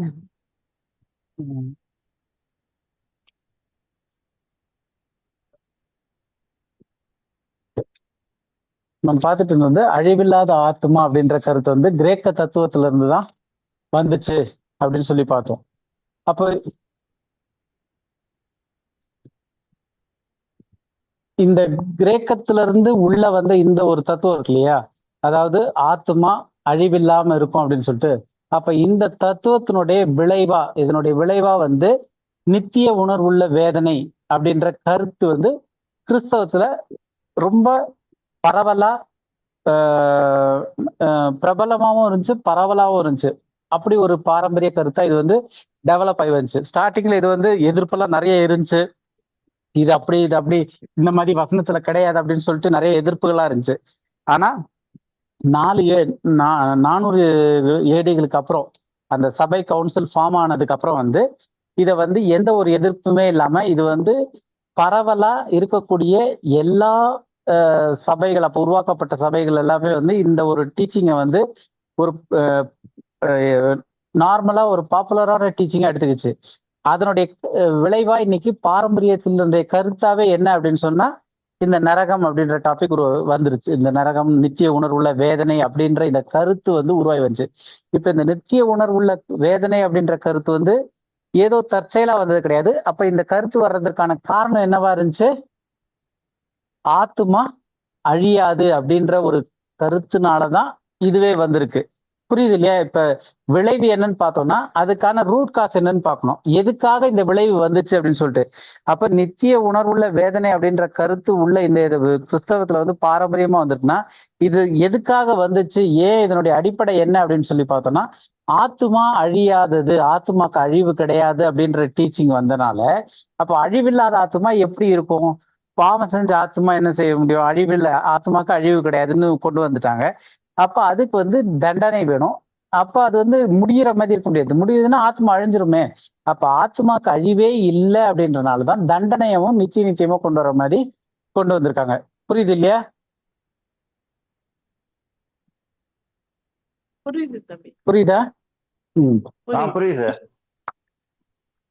இப்ப இது வந்து பெரும்பாலான ரோமன் கேத்தலிக் சர்ச்சா இருக்கட்டும், இல்லாட்டி அந்த வெஸ்டர்ன் ஆர்த்தடாக்ஸ்ன்னு சொல்லக்கூடிய அந்த சபைகள், இவங்க புரோட்டஸ்டன்ட் பிரிவு மற்றும் இன்னைக்கு இருக்கிற பெண்டேகாஸ்டல் சர்ச்சஸ், இந்த எல்லா சபையுமே வந்து இந்த நம்பிக்கையை தான் வந்து அவங்களுடைய சர்ச் டாக்டரின்ல எடுத்துக்கிட்டு இருக்காங்க. ஓகே, இப்ப அடுத்தது, இது வந்து கிரேக்க தத்துவத்துல இருந்து தான் வந்திருக்கு. எது? ஆத்மா அழிவில்லாதது அப்படின்றது வந்து பைபிள்ல கிடையாது. ஏன்னா பைபிள்ல வந்து தேவன் ஒருவரை தவிர வேற எல்லாரும் அழியறவங்க தான் இருக்கு. தேவன் மட்டும்தான் அழிவில்லாதவர். அப்ப மனுஷங்கள்லாம் வந்து நிச்சயம் அழியறவங்க தான். அப்ப இந்த தத்துவமே கிரேக்கத்துல இருந்து தான் வந்துச்சு. இந்த கிரேக்க தத்துவத்துல இருந்து உள்ள வந்த இந்த காரியம் இன்னைக்கு ஏன் அநேக கிறிஸ்தவர்கள் வந்து இந்த நித்திய உணர்வுள்ள கூடிய வேதனை அப்படின்றத நம்புறாங்க? ஒரு விஷயம், சர்ச் டாக்டரின்ல இதை கொடுத்துட்டாங்க, சர்ச் டாக்டரின்ல கொடுத்துட்டாங்க. ஆனா இன்னைக்கு வந்து நம்ம உதாரணத்துக்கு இப்ப இந்த பைபிள் ஸ்டடி ஆரம்பிச்சு இன்னைக்கு இது 6வது வாரம் போய்கிட்டு இருக்கு. இதுக்கு முன்னாடியும் நம்ம நிறைய இதை பத்தி படிச்சிருக்கோம், மரணத்தை பத்தி எல்லாம். அதாவது மரணத்துல படிக்கும் போது ஆத்மா தான் அழிவு உள்ளது அப்படின்றத இதுக்கு ஒரு வருஷத்துக்கு முன்னாடி நம்ம படிக்கும் போதே அந்த மரணம் குறிச்சு படிக்கும் போது டீட்டெயில் அப்பயும் படிச்சிருக்கிறோம். அப்போ நான் கேட்கறது வந்து அதுக்கு முன்னாடி ஒரு 3 வருஷம் 4 வருஷத்துக்கு முன்னாடி எல்லாம் வந்து நம்மளுமே இந்த காரியங்கள்லாம் பாக்குறதுக்கு முன்னாடி நம்மளுமே என்ன நினைச்சுக்கிட்டு இருந்தோம்? ரட்சிக்கப்படாம மரித்த ஆத்துமாக்கள் நித்தியமா நரகத்துல என்னன்னைக்கும் எரிஞ்சுக்கிட்டு இருக்கோம்னு நினைச்சோமா இல்லையா? ஆமா, அப்படிதான் நினைச்சோம். இப்ப ஆப்வியஸா வந்து எல்லாருக்கும் சர்ச் வந்து அது ஒரு லெவல் சொல்லி கொடுத்தாலுமே நம்ம எல்லாரும் சுயமா பைபிள் படிச்சோம். பைபிள் படிக்காம ஆட்களே கிடையாது. ஏன்னா நம்ம வந்து அந்த காலத்துல ரோமன் கத்தோலிக்க இதுல இருந்த மாதிரி ஆட்கள் கிடையாது. இன்னைக்கு எல்லாருக்கும் பைபிள் வீட்லயே இருக்கு, மொபைல் போன்லயே பைபிள் இருக்கு, எல்லாரும் வீட்டுல பைபிள் படிக்கிறோம், எல்லாரும் படிக்கிறோம். அப்படி இருக்கும் போதும் ஏன் நம்ம வந்து இது வந்து உண்மைதான் அப்படின்னு நினைச்சோம்? இருக்கு இல்லையா? ஆமா.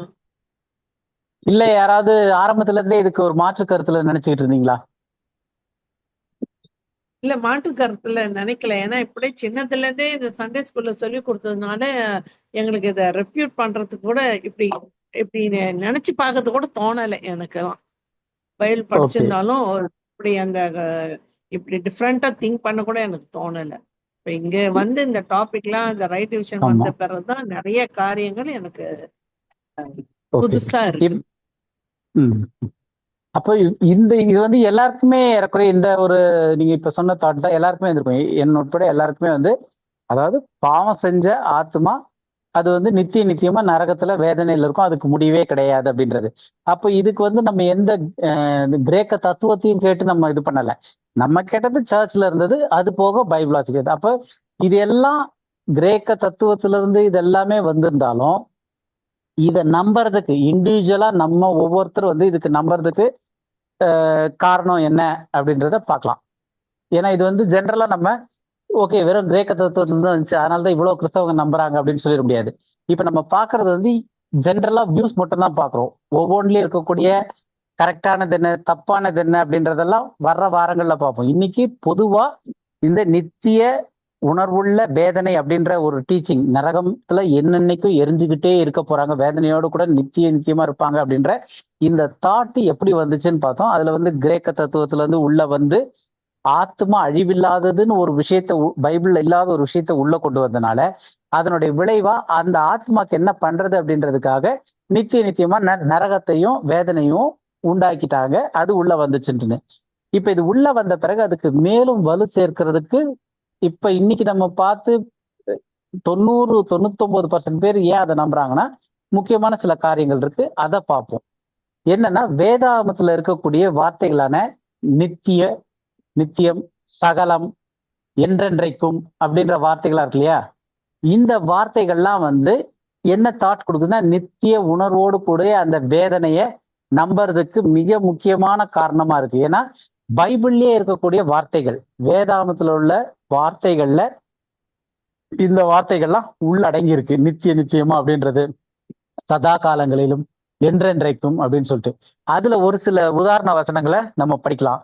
முக்கியமா இந்த தாட் இருக்கிறவங்க யூஸ் பண்ணக்கூடிய முக்கியமான வசனம் இந்த இதுல புரிதல்ல வந்து என்ன அப்படின்னு பார்த்தோம்னா, மத்தேயு. இது ஏன்னா நமக்கே இருக்கும். ஏன்னா இப்ப நம்ம வந்து ஜென்ரலா சொல்லிடணும், ஓகே நரகம்ன்றது கிடையாது, ஏன்னா அது மொழிபெயர்ப்புல தப்பு வந்திருக்கு, ஓகே ரைட்டு.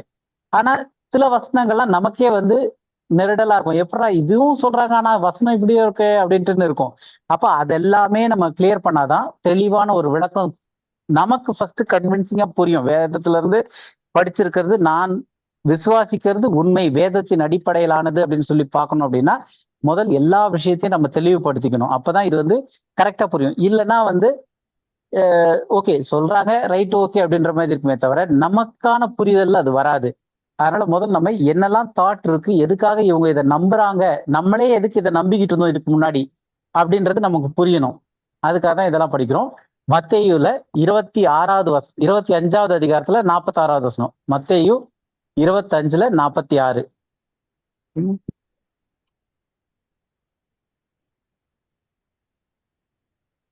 மத்தேயு 25:46 யாராவது படிக்கணும். கேக்குதா? கேக்குது. மத்தேயு 25:46. அந்தபடி இவர்கள் நித்திய ஆக்கினை அடையவும் நீதிமான்களோ நித்திய ஜீவனை அடையவும் போவார்கள் என்றார். ஓகே, இந்த வசனத்துல பார்த்தோம்னா அந்தபடியே இவர்கள் யாரு? ரட்சிக்கப்படாதவர்கள் நித்திய ஆக்கினையை அடையவும், அங்க நித்தியம்ன்ற வேர்டு இருக்கு, நித்திய ஆக்கினை தண்டனை அடையவும், நீதிமான்களோ என்ன அடைய? நித்திய ஜீவனை அடையவும் போவார்கள் என்று. இத சொல்றது யாரு?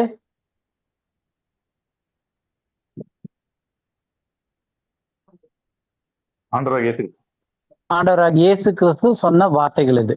அப்ப இந்த வார்த்தைகள் பைபிள்ல படிக்கும் போது இதுல முக்கியமான பாயிண்ட் என்ன அப்படின்னு சொல்லி பார்த்தோம்னா, இந்த நித்திய உணர்வுள்ள வேதனை அப்படின்றதுல வந்து பைபிள்ல இருந்து ரொம்ப முக்கியமான வசனமா கோட் பண்ணக்கூடியது இந்த வசனம். ஏன் அப்படின்னு சொல்லி பார்த்தோம்னா, இந்த வசனம் வந்து ஆக்கினை தண்டனை ஜீவன் ரெண்டையுமே வந்து ஒரே அட்ஜெக்டிவ்னால சொல்லப்பட்டிருக்கு. அந்த வசனத்துல எடுத்து பாத்தீங்கன்னா ஆக்கினை தண்டனை இருக்கு இல்லையா, அதுக்கும் ஜீவனுக்கும் ஒரே அட்ஜெக்டிவ் பேரடைன்னு அதால எக்ஸ்பிளைன் பண்ணப்பட்டிருக்கு. என்ன அந்த அட்ஜெக்டிவ்? என்னது? நித்தியம். எவர்லாஸ்டிங் இங்கிலீஷ்ல வந்து எவர்லாஸ்டிங் பனிஷ்மெண்ட் இருக்கும், லைஃப் வந்து லைஃப் இட்டர்னல் இருக்கும். ரெண்டு வேற வேற வார்த்தையா பயன்படுத்திருக்காங்க. இங்கிலீஷ் பைபிள் எடுத்து பாத்தீங்கன்னா இந்த இதுல வந்து and these shall go away into everlasting punishment. அவங்க வந்து எவர்லாஸ்டிங் பனிஷ்மெண்ட்டுக்கு போவாங்க. But the righteous into life இட்டர்னல்னு இருக்கு. அப்ப இட்டர்னல்ன்ற வார்த்தை, எவர்லாஸ்ட்னு ஒரு வார்த்தை பயன்படுத்திருக்காங்க, இட்டர்னல்னு ஒரு வார்த்தை போட்டிருக்காங்க இங்கிலீஷ்ல. தமிழ்ல வந்து ரெண்டையுமே நித்திய நித்தியம் தான் போட்டிருக்காங்க. கிரேக்கத்திலயும் இது ரெண்டும் ஒரே வார்த்தை தான். இங்கிலீஷ்ல வந்து ரெண்டு வெவ்வேறு வார்த்தைகளா பயன்படுத்திருக்காங்க. ஆனா ரெண்டுத்துக்கும் அர்த்தம் ஒண்ணுதான். எவர்லாஸ்டிங்னாலும் ஒண்ணுதான், இட்டர்னல்னாலும் ஒரே அர்த்தம் தான். அப்ப இந்த ரெண்டு இதுக்குமான அட்ஜெக்டிவ் யூஸ் பண்ணிருக்கிறது. எந்த இதுக்கான அட்ஜெக்டிவ்? ஆக்கினை தண்டனைன்றதுக்கும் ஜீவனுக்கும் ஒரே வசனத்துல ரெண்டு அட்ஜெக்டிவ் யூஸ் பண்ணிருக்காங்க. அந்த ரெண்டு அட்ஜெக்டிவ்மே என்ன சொல்லுது அப்படின்னா நித்தியம் அப்படின்றது. அப்போ ஜீவன் வந்து நித்தியமானது அப்படின்னா ஆக்கினை தண்டனை என்னவாதான் இருக்க வேண்டும்? நித்தியமா தான் இருக்கும். அதுவும் நித்தியமா தான் இருக்க முடியும். ஏன்னா ஒரு வசனத்துல சொல்லும் போது ஒண்ணு வந்து நித்தியம் கிடையாது, இன்னொன்னு வந்து நித்தியம் தான் அப்படின்னு சொல்லிட்டு, நித்தியத்துல ஜீவன் வந்து நித்திய ஜீவனா இருக்கும், ஆனா தண்டனை வந்து நித்தியமா இருக்காது அப்படின்னு நம்ம சொல்ல முடியாது. அப்போ இதுல நித்திய ஜீவன் அப்படின்னு சொல்றோம்னா அது நித்திய ஆக்கினைனா அது நித்தியமா தான் இருக்க முடியும் அப்படின்னு சொல்லிட்டு, அதனால ஆக்கினை தண்டனைக்கு முடிவே கிடையாது, அது என்றென்றைக்கும் இருக்கும் அப்படின்றத மெயினா இந்த ஒரு வசனத்தை எடுத்து சொல்றாங்க. புரியுது இல்லையா எதுக்காக அந்த நித்திய தண்டனை இருக்கு அப்படின்னு சொல்லிட்டு? இதை வந்து அகஸ்டின் கொண்டு வந்தாரு. அவர் கொண்டு வரும்போதே ஏதாவது பைபிள் அடிப்படை கொஞ்சம் வேணும். அகஸ்டின் கொண்டு வந்து அதை சர்ச் டினாமினேஷன்ல அக்செப்ட் பண்ணது வந்து சும்மா கண்ணு மூடி அக்செப்ட் பண்ணல. அவங்க சில வார்த்தைகளை எடுத்து வச்சு அவங்களுடைய மொழிபெயர்ப்புகளையும் வச்சு அவங்க பண்ணும்போது அது உள்ள வந்துச்சு. இன்னைக்கும் நமக்கு வந்து இந்த வசனத்தை படிச்ச உடனே நார்மலா ஒருத்தர் தமிழ் பைபிள் படிச்சு ஒருத்தர் இந்த இதை வந்து படிக்கிறாங்க. அப்ப அந்தபடியே இவர்கள் நித்திய ஆக்கினை அடையவும் நீதிமான்களோ நித்திய ஜீவனை அடையவும் போவார்கள் என்றார் அப்படின்னு சொன்ன உடனே இந்த தண்டனைக்கு முடிவு இருக்கா இல்லையா? இன்னொரு தடவை சொல்லுங்க, கடைசியா சொன்னது. இல்ல, இப்ப ஆண்டவராகிய இயேசு கிறிஸ்து வந்து இந்த வசனத்தை சொல்றாரு மத்தேயு 25:46 சொல்லும்போது, இப்ப நம்ம ஜெனரலா வந்து படிக்கும்போது அந்த வசனத்துல அந்தபடியே இவர்கள் நித்திய ஆக்கினையை அடையவும் நீதிமான்களோ நித்திய ஜீவனை அடையவும் போவார்கள் என்றார் அப்படின்னு இருக்கு. அப்போ நித்திய ஆக்கினையை அடையவும் அப்படின்னு சொல்லிட்டு இன்னொரு பக்கம் நீதிமான்களுக்கு வந்து நித்திய ஜீவனை அடையவும் அப்படின்னு சொல்லும் போது இந்த வசனத்தை படிச்ச உடனே நமக்கு வந்து தண்டனை ஆக்கினைன்றது வந்து நித்தியமா இருக்கா இல்லாட்டி நித்தியம் இல்லாம தோணுதா? இந்த வசனத்தை ஜெனரலா படிக்கும் போது எப்படி தோணுது? நித்தியமா இருக்க மாதிரிதான் இருக்கு. புரியுது இல்லையா? நான் கேட்கிற கேள்வி புரியுது இல்லையா? இந்த வசனத்தை ஜெனரலா படிச்சோம்னா ஆக்கினை தண்டனைன்றது வந்து நித்தியமா தான் இருக்கு அப்படின்றது தெளிவா இருக்கு இந்த வசனத்துல. அந்தபடியே இவர்கள் நித்திய ஆக்கினை அடையவும்னு தெளிவா கிளியரா இருக்கு, எந்த கன்ஃபியூஷனும் இல்லை. அப்ப இந்த வசனத்தை பார்த்த உடனே இதுல வந்து மாற்று கருத்துக்கும் எந்த வழியும் இல்லை. ஏன்னா நீதிமான்களோ என்ன ஆகிறாங்க? அதே நித்திய ஜீவனை. அப்ப ஜீவன் நித்தியமா இருக்கு அப்படின்னா தண்டனை என்னவாதான் இருக்க முடியும்? நித்திய ஆக்கினைன்னும் போது அதுவும் நிச்சயமா தான் இருக்க முடியும், அதுக்கு முடிவே கிடையாது அப்படின்னு சொல்லிட்டு முதல் விஷயமா சொல்றாங்க. புரியுது இல்லையா எதுக்காக அந்த நித்தியம்ன்ற கான்செப்ட் உள்ள வந்துச்சு அப்படின்றதுக்கு? இப்ப பைபிளுக்குள்ள இருந்து நம்ம எடுத்து பார்த்துக்கிட்டு இருக்கோம். ஏன்னா நம்ம கிரேக்க தத்துவத்துல இருந்தெல்லாம் நம்ம சொன்னனால ஓகேன்னு ஒத்துக்க மாட்டோம். அப்போ நமக்கு ஏன் இந்த புரிதல் வருது அப்படின்னு சொன்னா, நித்திய ஆக்கினை இருக்கு, நரகத்துக்கு முடிவே கிடையாது, என்றென்றைக்கு அதுல எரிஞ்சுக்கிட்டே இருக்க போறாங்க அப்படின்ற தாட் ஏன் வருது அப்படின்னா இந்த வசனம் முதல் உதாரணமா இருக்கு. புரியுதுல? இப்ப அடுத்த இன்னொரு வசனம் பார்க்கலாம். மத்தேயுல 18:8. இதெல்லாம் ஒரு எக்ஸாம்பிள் வசனம் எடுத்திருக்கேன். நிறைய, அதாவது இந்த தாட்டுக்கு வரக்கூடிய எல்லா வசனங்களையும் எடுத்திருக்கிறேன். அதுல ஒரு சாம்பிள் மாதிரி ஒண்ணு எடுத்துட்டு வரேன். மத்தேயுல 18வது அதிகாரத்துல 8வது வசனம்.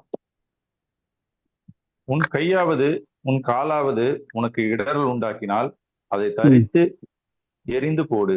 நீ 2 கையுடையவனாய் அல்லது 2 காலுடையவனாய் நித்திய அக்னியிலே தள்ளப்படுவதை பார்க்கிலும் தப்பானியாய் அல்லது ஊனனாய் நித்திய ஜீவனுக்குள் பிரவேசிப்பது உனக்கு நலமாயிருக்கும். காஸ்ட் இன்டு எவர்லாஸ்டிங் ஃபயர் இருக்கு. இது வந்து ஆக்கினை கிடையாது. இங்க முதல் வசனம் நம்ம பார்த்தது வந்து நித்திய ஆக்கினையை அடையவும்னு பார்த்தோம். ஆக்கினைன்றது பனிஷ்மெண்ட், தண்டனை, முடிவில்லாத தண்டனை அடையவும்னு சொல்லி பார்த்தோம். இந்த வசனத்துல வந்து முடிவில்லாத நெருப்பு, அக்கினி. நீ 2 கையுடையவனாய் அல்லது 2 காலுடையவனாய் நித்திய அக்கினியிலே தள்ளப்படுவதை பார்க்கிலும் அப்படின்னு இருக்கு. அப்ப அந்த நெருப்புக்கு முடிவு இருக்கா?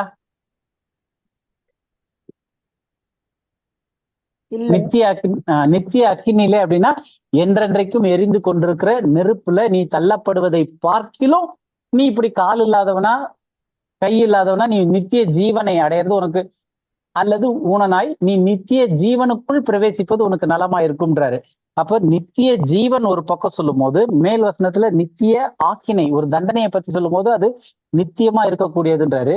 அதே இதுல 18:8 நம்ம இப்ப படிக்கும் போது அந்த அக்கினியில எரிவாங்க அப்படின்னும் போது அக்கினியில தள்ளப்படுவாங்கன்னும் போது நித்திய அக்கினியிலே. அப்போ இங்க வந்து அக்கினி நெருப்பு வந்து முடிவே இல்லாத என்னன்னைக்கும் எரிஞ்சுக்கிட்டே இருக்கக்கூடிய ஒரு அக்கினியில நீ தள்ளப்படுவதை பார்க்கிலும் நீ வந்து ஜீவன் ஊனனாய் கூட ஜீவனுக்குள் வர்றது, நித்திய ஜீவனுக்குள் வர்றது பரவாயில்ல அப்படின்ற மாதிரி சொல்றாரு. புரியுது இல்லையா? அப்ப இந்த இதே விஷயம் மார்க்லயும் இப்ப நம்ம மத்தேயில இருந்து படிச்சோம், மார்க்லயும் இதே காரியங்கள் இருக்கு. அதனால நான் ரிப்பிட்டேஷனா எல்லா வசனமும் போக வேண்டியது இல்லை, மார்க்ல இருக்கிறது இது எல்லாமே.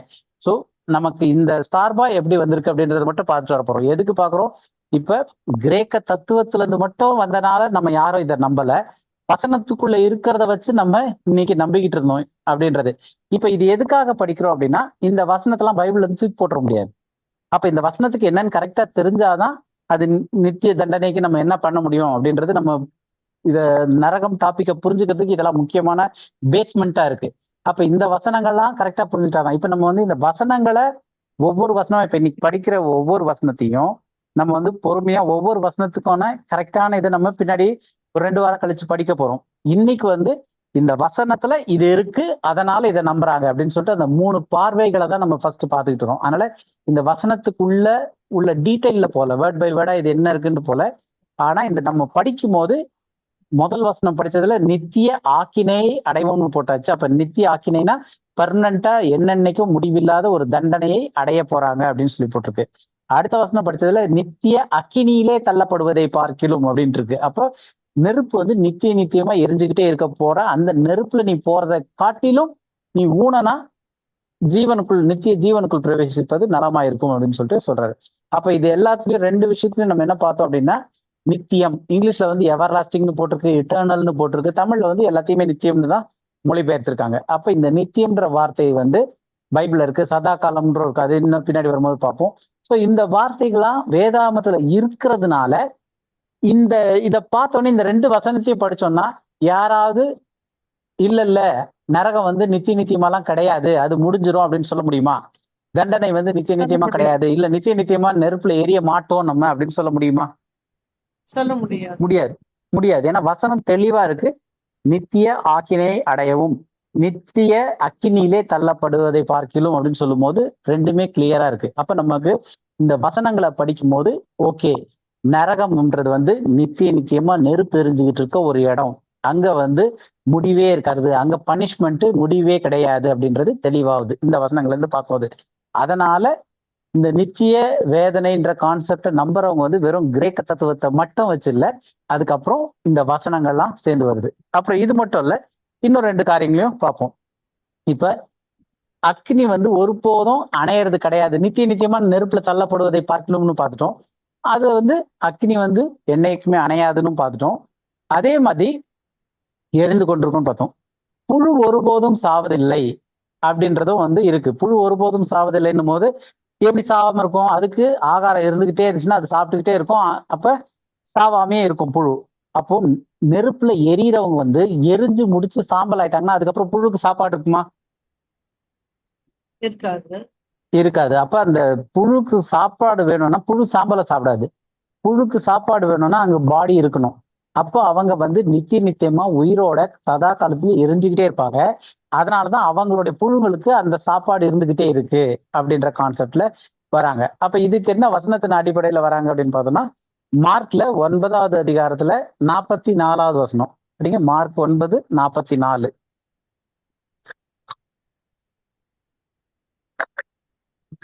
மார்க் 9:44. சாவாமலும் அக்னி அவியாமலும் இருக்கும். அங்க நரகத்துல நெருப்பு எரிஞ்சிட்டு இருக்க இடத்துல அவர்கள் புழு, அப்ப ஒவ்வொருத்தருக்கும் அவங்களுடைய புழு இருக்கு, அவர்கள் புழு சாவாமல் அக்கினி அவியாமலும் இருக்கும் அப்படின்னும் போது, அப்ப அந்த புழுங்களுக்கு சாவாம அக்கினியும் அவியாம இருக்கணும் அப்படின்னும் போது அந்த வேதனைக்கு முடிவு இருக்கா?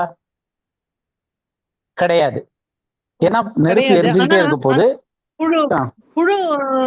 புழு அக்னியில சாவாம இருக்குமா? இல்ல, நம்ம வந்து அந்த டீடைல்குள்ளேயே நம்ம இப்ப போலன்னு சொன்னாதான் புழு சாவாம இருக்கும் அப்படின்றது வந்து அது என்ன அப்படின்றத நம்ம டீடைலா படிக்க போறோம். இப்போ என்ன பாக்குறோம் அப்படின்னா, வசனம் இத சொல்லுது, அதை டைரக்டா படிக்கிறவங்க என்ன புரிதலுக்கு வந்தாங்க, அந்த புரிதல்னால இன்னைக்கு வந்து நித்திய ஆக்கினை உள்ள தண்டனை, நரகத்துல முடிவே இல்லாம நெருப்பு எரிஞ்சுக்கிட்டே வேதனையிலே இருப்பாங்க, அங்க அவங்கள புழு கடிச்சு தின்னுகிட்டே இருக்கும், அவங்க வேதனையிலே இருப்பாங்க அப்படின்ற டீச்சிங் எப்படி வந்துச்சுன்றது மட்டும் பாக்குறோம். இப்ப இதுல ஆக்சுவலா அங்க அக்கினி எரிஞ்சுட்டே இருக்குமா, அதுல புழு என்ன இருக்கும் அப்படின்றத நம்ம இந்த 3 வியூ பார்த்து முடிச்சதுக்கு அப்புறம் ஒரு முக்கியமான வார்த்தையை பத்தி படிக்க போறோம். அந்த வார்த்தையை படிச்சு முடிச்சதுக்கு அப்புறம் தான் இதனுடைய புரிதல் வரும். அப்ப அதுக்கப்புறம் இத ஒவ்வொரு வசனத்தையும் நம்ம டீடைலா படிக்க போறோம். அப்ப இது வந்து நமக்கு இந்த வசனம் புரியறது மட்டும் இல்ல, நமக்கு நல்ல ஒரு கிளாரிஃபைடா ஓகே இந்த வசனம் என்ன சொல்லுது அப்படின்றது புரிய ஆரம்பிக்கும். அப்பதான் அதுக்கப்புறம் தான் நரகத்தை பத்தின ஒரு ஃபுல் வியூவே நமக்கு வர ஆரம்பிக்கும். அப்போ இதுல வந்து அந்த புழுக்கள் சாகிறது கிடையாதுன்னும் போது இவங்களுடைய தாட் என்னவா இருக்கு அப்படின்னும் போது, புழுகளுக்கு சாவாமே இருக்கணும்னா ஆகாரம் இருந்துட்டே இருக்கணும். அந்த இடத்துல ஆகாரம் முடிஞ்சிச்சுன்னா புழுக்கள் போயிடும். இப்போ ஒரு ஏதோ ஒண்ணு செத்து கிடக்குது, அந்த இடத்துல அப்படியே புழு வருது, கொஞ்ச நாள் அப்படியே பயங்கரமா பார்த்தா புழுவா இருக்கும். அந்த இடத்துல அந்த புழு வந்து அந்த இது எல்லாத்தையும் சாப்பிட்டு முடிச்சிருச்சுன்னா அதுக்கப்புறம் அந்த புழுங்க எங்க போச்சுன்னே தெரியாது. கரெக்டா? அந்த இதுக்கு முடிஞ்சிருச்சுன்னா புழு அதுக்கப்புறம் இருக்காதாங்க. அப்ப அந்த புழுக்கள் இருக்கு அப்படின்னா அங்க இன்னும் அந்த டெட் பாடிகள் இருக்குன்னு அர்த்தம். அந்த இடத்துல மீட் இருக்கு, அதுக்கு சாப்பாடு இருக்கு, அதனாலதான் அந்த புழு இன்னும் உயிரோட இருக்கும். அப்ப இந்த புழு சாகாமல் போது நித்தியமா அக்கினி எரிஞ்சுக்கிட்டே இருக்கு, நித்தியமா அந்த புழுக்கள் சாப்பிட்டுக்கிட்டே இருக்கு, அது புழுக்கள் சாவறதே கிடையாது அப்படின்னும் போது அப்ப அங்க வந்து வேதனை, அந்த பாடி உயிரோட எரிஞ்சுக்கிட்டே இருக்கு, அது முடியறது கிடையாது அந்த பாயிண்ட்ல அப்படின்னு சொல்லிட்டு சொல்றாங்க. இப்ப இந்த புழு சாவதில்லை, இந்த அக்கினி எரிஞ்சுக்கிட்டே இருக்கு, இந்த வசனம் எல்லாம் பார்த்தோம் இல்லையா, இது வந்து நம்ம கெஹனா அப்படின்ற வார்த்தையை தனியா படிப்போம். அப்ப படிக்கும் போது இந்த ஒவ்வொரு வசனத்தையும் இன்னும் டீட்டெயில்டா பார்க்கலாம். ஸோ இப்ப நம்ம ஜென்ரலா பார்த்துட்டு வர்றது என்னன்னா, என்னென்னலாம் கான்செப்ட்னால, இந்த என்னென்ன வசனங்கள்னால இந்த கான்செப்டை ஏத்துக்கிட்டு இன்னைக்கு சர்ச்ல இதை ஒரு டாக்டரினாவே கொண்டு வந்தாங்கன்னு சொல்லிட்டு இப்ப நம்ம பாக்குறது வந்து அந்த ரூட் அடி வேர்ல எப்படி உள்ள வந்துச்சுன்னு பார்த்தோம். அது உள்ள கொண்டு வர்றதற்கு வசனத்துல இருந்து அவங்களுக்கு எப்படி சப்போர்ட் வந்துச்சு, இன்னைக்கு எல்லாரும் அதை நம்புறதற்கான வசனங்கள் என்ன, ஏன் இதை நம்புறாங்க வசனத்தின் அடிப்படையில அப்படின்னு சொல்லிட்டு நம்ம பார்த்துட்டு இருக்கோம். இப்ப அதுக்கு அடுத்தது பார்த்தோம்னா, அவங்க வந்து புறம்பான இருளிலே தள்ளப்படுவாங்க அப்படின்றது. புறம்பான இருள்ன்றது நரகத்தை பற்றி சொல்லும் போது புறம்பான இருளிலே தள்ளப்படுவாங்க, அங்க அழுகையும் பற்கடிப்பும் உண்டாயிருக்கும் அப்படின்னு சொல்லிட்டு ஒரு வசனம் படிக்கலாம். அதுக்கு மத்தேயுல 8வது அதிகாரத்துல 12வது வசனம், மத்தேயு 8:12. ராஜ்யத்தின் புத்திரரோ புறம்பான இருளிலே தள்ளப்படுவார்கள், அங்கே அழுகையும் பற்கடிப்பும் உண்டாயிருக்கும் என்று உங்களுக்கு சொல்லுகிறேன் என்றார். அப்போ ராஜ்யத்தின் புத்திரர்கள்னா தேவனுடைய ராஜ்யத்துக்கு உள்ள நுழையறதுக்கு பதிலா ராஜ்யத்தின் புத்திரர் எங்க தள்ளப்படுறாங்க, புறம்பான இருளிலே தள்ளப்படுவார்கள் அப்படின்றது. அப்ப இதையும் வந்து நரகமா தான் சொல்றாங்க. புறம்பான இருள்ன்றது நரகத்துக்கு இன்னொரு பேரா பயன்படுத்துற மாதிரி, எப்படி அக்கி கடல்னு சொல்றாங்க அந்த மாதிரி புறம்பான இருளிலே தள்ளப்படுவார்கள், அங்கே அழுகையும் பற்கடிப்பும் உண்டாயிருக்கும் என்று சொல்றாங்க. அப்போ இதுமே வந்து அந்த புறம்பான இருள் அப்படின்றது வந்து நரகமாவும், அங்க நித்தியமா வேதனை நிறைந்த இடமா இருக்கிறனால அங்க வந்து அழுகையும் பற்கடிப்பும் உண்டாயிருக்கும் அப்படின்னு சொல்லிட்டு. அப்ப இந்த அழுகையும் பற்கடிப்பும் உண்டாயிருக்கும்னு சொல்லும் போது அவங்க என்ன பாயிண்ட்டுக்கு வராங்கன்னா, சுயநினைவு இல்லாம இருக்கும்போது, ஒருத்தர் கோமால இருக்கும்போது எவ்வளவு ஊசி குத்தினாலும் வலிக்குமா? கோமால இருக்கும்போது ஒண்ணுமே தெரியாது. அப்போ அங்க அக்கினி கடல்லையோ சரி இந்த நரகத்துல நெருப்புல நித்தியமா எரியும் போது புழுக்கள் அவர்களுடைய சரீரத்தை நரகத்துல என்றென்றைக்கும் சாப்பிட்டுக்கிட்டே இருக்கும்போது, அரிச்சுக்கிட்டே இருக்கும்போது அவங்க சுய நினைவோடையேதான் இருப்பாங்க. ஏன் அப்படின்னா அவங்களுக்கு இதெல்லாம் ஒரு பக்கம் நடக்கும்போ ஆனா வேதனையிலே இருக்க மாட்டோம், நமக்கு கண்ணு மூடி இருப்போம், ஒண்ணுமே தெரியாது அப்படின்னு சொல்ல முடியாது. ஏன்னா அழுகையும் பற்கடிப்பும் உண்டாயிருக்கும்னு சொல்லும் போது அவங்க 100% சுய நினைவோடு நித்தியமா எரிஞ்சு வேதனையில இருப்பாங்க அப்படின்ட்டு நம்புறாங்க. புரியுது இல்லையா? இது எல்லாம் ஏன் கோர்வையா சேர்ந்து வருது அப்படின்னு சொல்லிட்டு, இந்த நரகத்துல வந்து ஒவ்வொரு விஷயமும் எப்படி எப்படி வந்திருக்கு, அதுக்கான வசனம் என்ன, அந்த வசனத்தின் அடிப்படையில இன்னைக்கு இருக்கிற கிறிஸ்தவர்களுடைய நம்பிக்கை ஏன் இந்த நித்தியமா நரகத்துல எரியறாங்க அப்படின்ற கான்செப்ட் வந்துச்சு, அதுல வேதனையில இருப்பாங்கன்ற கான்செப்ட் ஏன் வந்துச்சுன்னா, இந்த வசனங்கள் அடுக்கடுக்கா வரும்போது, இது போக அகஸ்டின் வந்து கிரேக்க தத்துவத்துல இருந்து கொண்டு வந்த அந்த காரியங்களையும் உள்ள சேர்த்து வரும்போது அப்ப சபையில வந்து இந்த டாக்டரினா கொண்டு வந்தாங்க.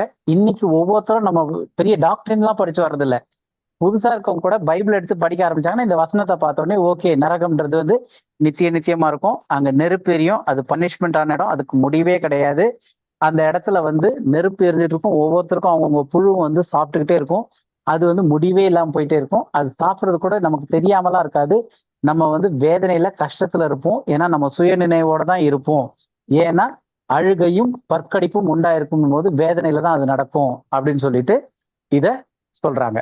இதையும் நம்ம டீட்டெயிலா வந்து அந்த கெஹனா அப்படின்றத படிக்கும் போது, ஏன்னா இது எல்லாமே அதோட சேர்ந்த வார்த்தைகளா வரக்கூடியது, அதனால அந்த இது படிக்கும் போது இதையும் சேர்த்து நம்ம படிக்கலாம். இப்ப இது வரைக்கும் புரியுது இல்லையா? நம்ம பார்த்துட்டு அந்த பாயிண்ட் ஏன் இதை பிலீவ் பண்றாங்க அப்படின்னு சொல்லிட்டு ஜென்ரலா வரக்கூடிய பாயிண்ட்ல நம்ம படிச்சுக்கிட்டு இருக்கோம். ஓகே, இப்ப நம்ம ஏற்கனவே படிச்ச ஒரு விஷயம் தான், அதுவும் இதுக்கான காரணம். இதெல்லாம் நரகத்துல நித்தியமா வேதனைப்படுறாங்க அப்படின்ற காரியத்தை சொல்லும் போது அதுக்கான கீ வசனங்கள், முக்கியமான நிறைய வசனங்கள் அங்கங்க இருக்கும், ஆனா அதெல்லாம் இதை தாண்டி ஒரு வசனம் கிடையாது. அதனால இந்த வசனங்கள் எல்லாத்தையும் பார்த்துட்டோம்னாலே நமக்கு பொதுவான ஒரு கிளாரிட்டி கிடைச்சிடும். அதுக்காக தான் இந்த வசனங்கள்லாம் செலக்ட் பண்ணி எடுத்திருக்கிறது. அப்ப இதுல வந்து அடுத்த முக்கியமானது நம்ம ஏற்கனவே பார்த்ததுதான் லூக்கால 19-31 வரைக்கும். அது இப்ப படிக்க வேண்டாம், ஏன்னா நம்ம ஏற்கனவே நிறைய பார்த்துட்டோம். அது ஐஸ்வர்யவான் லாசருனுடைய ஓமை. அப்ப இந்த வசனத்துல அதுலயும் வந்து இங்க இருந்து தண்ணி வேணும், வாய் காஞ்சிருக்கு அப்படின்னு சொல்லிட்டு அங்க இருந்து பேசி இங்க வேதனையில இருக்கிறதா, ஐஸ்வர்யவான் வந்து வேதனையில இருக்கிறதாவும், லாசரு வந்து அங்க நல்லா சந்தோஷமா இருக்கிறதாவும் இந்த ஒரு ஓமையை நம்ம ஏற்கனவே பார்த்திருக்கோம். இதை ஜென்ரலா படிக்கிறவங்களுக்கு வந்து நரகத்துல கஷ்டத்துல உயிரோட கூட பார்த்துக்கிட்டே வேதனைப்பட்டுக்கிட்டே இருப்பாங்க அப்படின்ற கான்செப்ட் தான் வருது. அப்ப இந்த வசனத்தினுடைய உண்மையான விளக்கம் என்ன அப்படின்றத நம்ம ஏற்கனவே படிச்சுட்டனால இதுல டீட்டெயிலா போல நிறைய அது நம்ம ஐஸ்வர்யவான் லாசரு படிச்சிருக்கோம். அப்ப இந்த ஐஸ்வர்யவான் லாசருனுடைய உவமையில வந்து குறிப்பிட்டிருக்கிற விஷயங்கள் வேதாகமத்திற்கு முற்றிலும் முரணானதை தான் இயேசு கிறிஸ்து அங்க பயன்படுத்தினாரு அப்படின்றத நம்ம ஏற்கனவே பார்த்துட்டோம். மூடனுக்கு அவனுடைய மதீனத்தின்படியே உத்தரவு கொடு அப்படின்ற அந்த ஒரு உவமை, அந்த ஒரு நீதிமொழிகளின் அடிப்படையில, அந்த ஒரு வசனத்தின் அடிப்படையில ஆண்டவராகிய இயேசு கிறிஸ்து அவங்களுக்கு பதில் கொடுத்தாரு அப்படின்னு சொல்லியும் நம்ம ஏற்கனவே பார்த்துட்டோம்.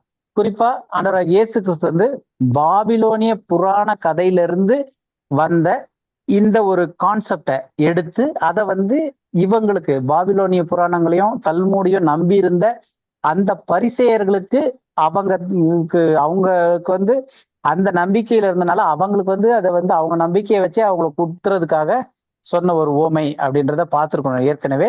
ஆனா பொதுவான கருத்துல ஐஸ்வர்யவான் லாசருன்ற ஓமை வந்து பொதுவா எதுக்கு பயன்படுத்துறாங்கன்னா, நரகம் எப்படி இருக்கும், நரகத்துல உயிரோட தான் இருப்பாங்க, அங்க எரிஞ்சுக்கிட்டே இருப்பாங்க அப்படின்ற கருத்துக்காக அதை பயன்படுத்துறாங்க அப்படின்னு சொல்லி பாக்குறோம். இன்னும் ஒரு விஷயம் பார்த்துட்டு முடிச்சிடலாம், இன்னைக்கு 7:30 போகுது. நெக்ஸ்ட் வீக் மீதி பார்க்கலாம்.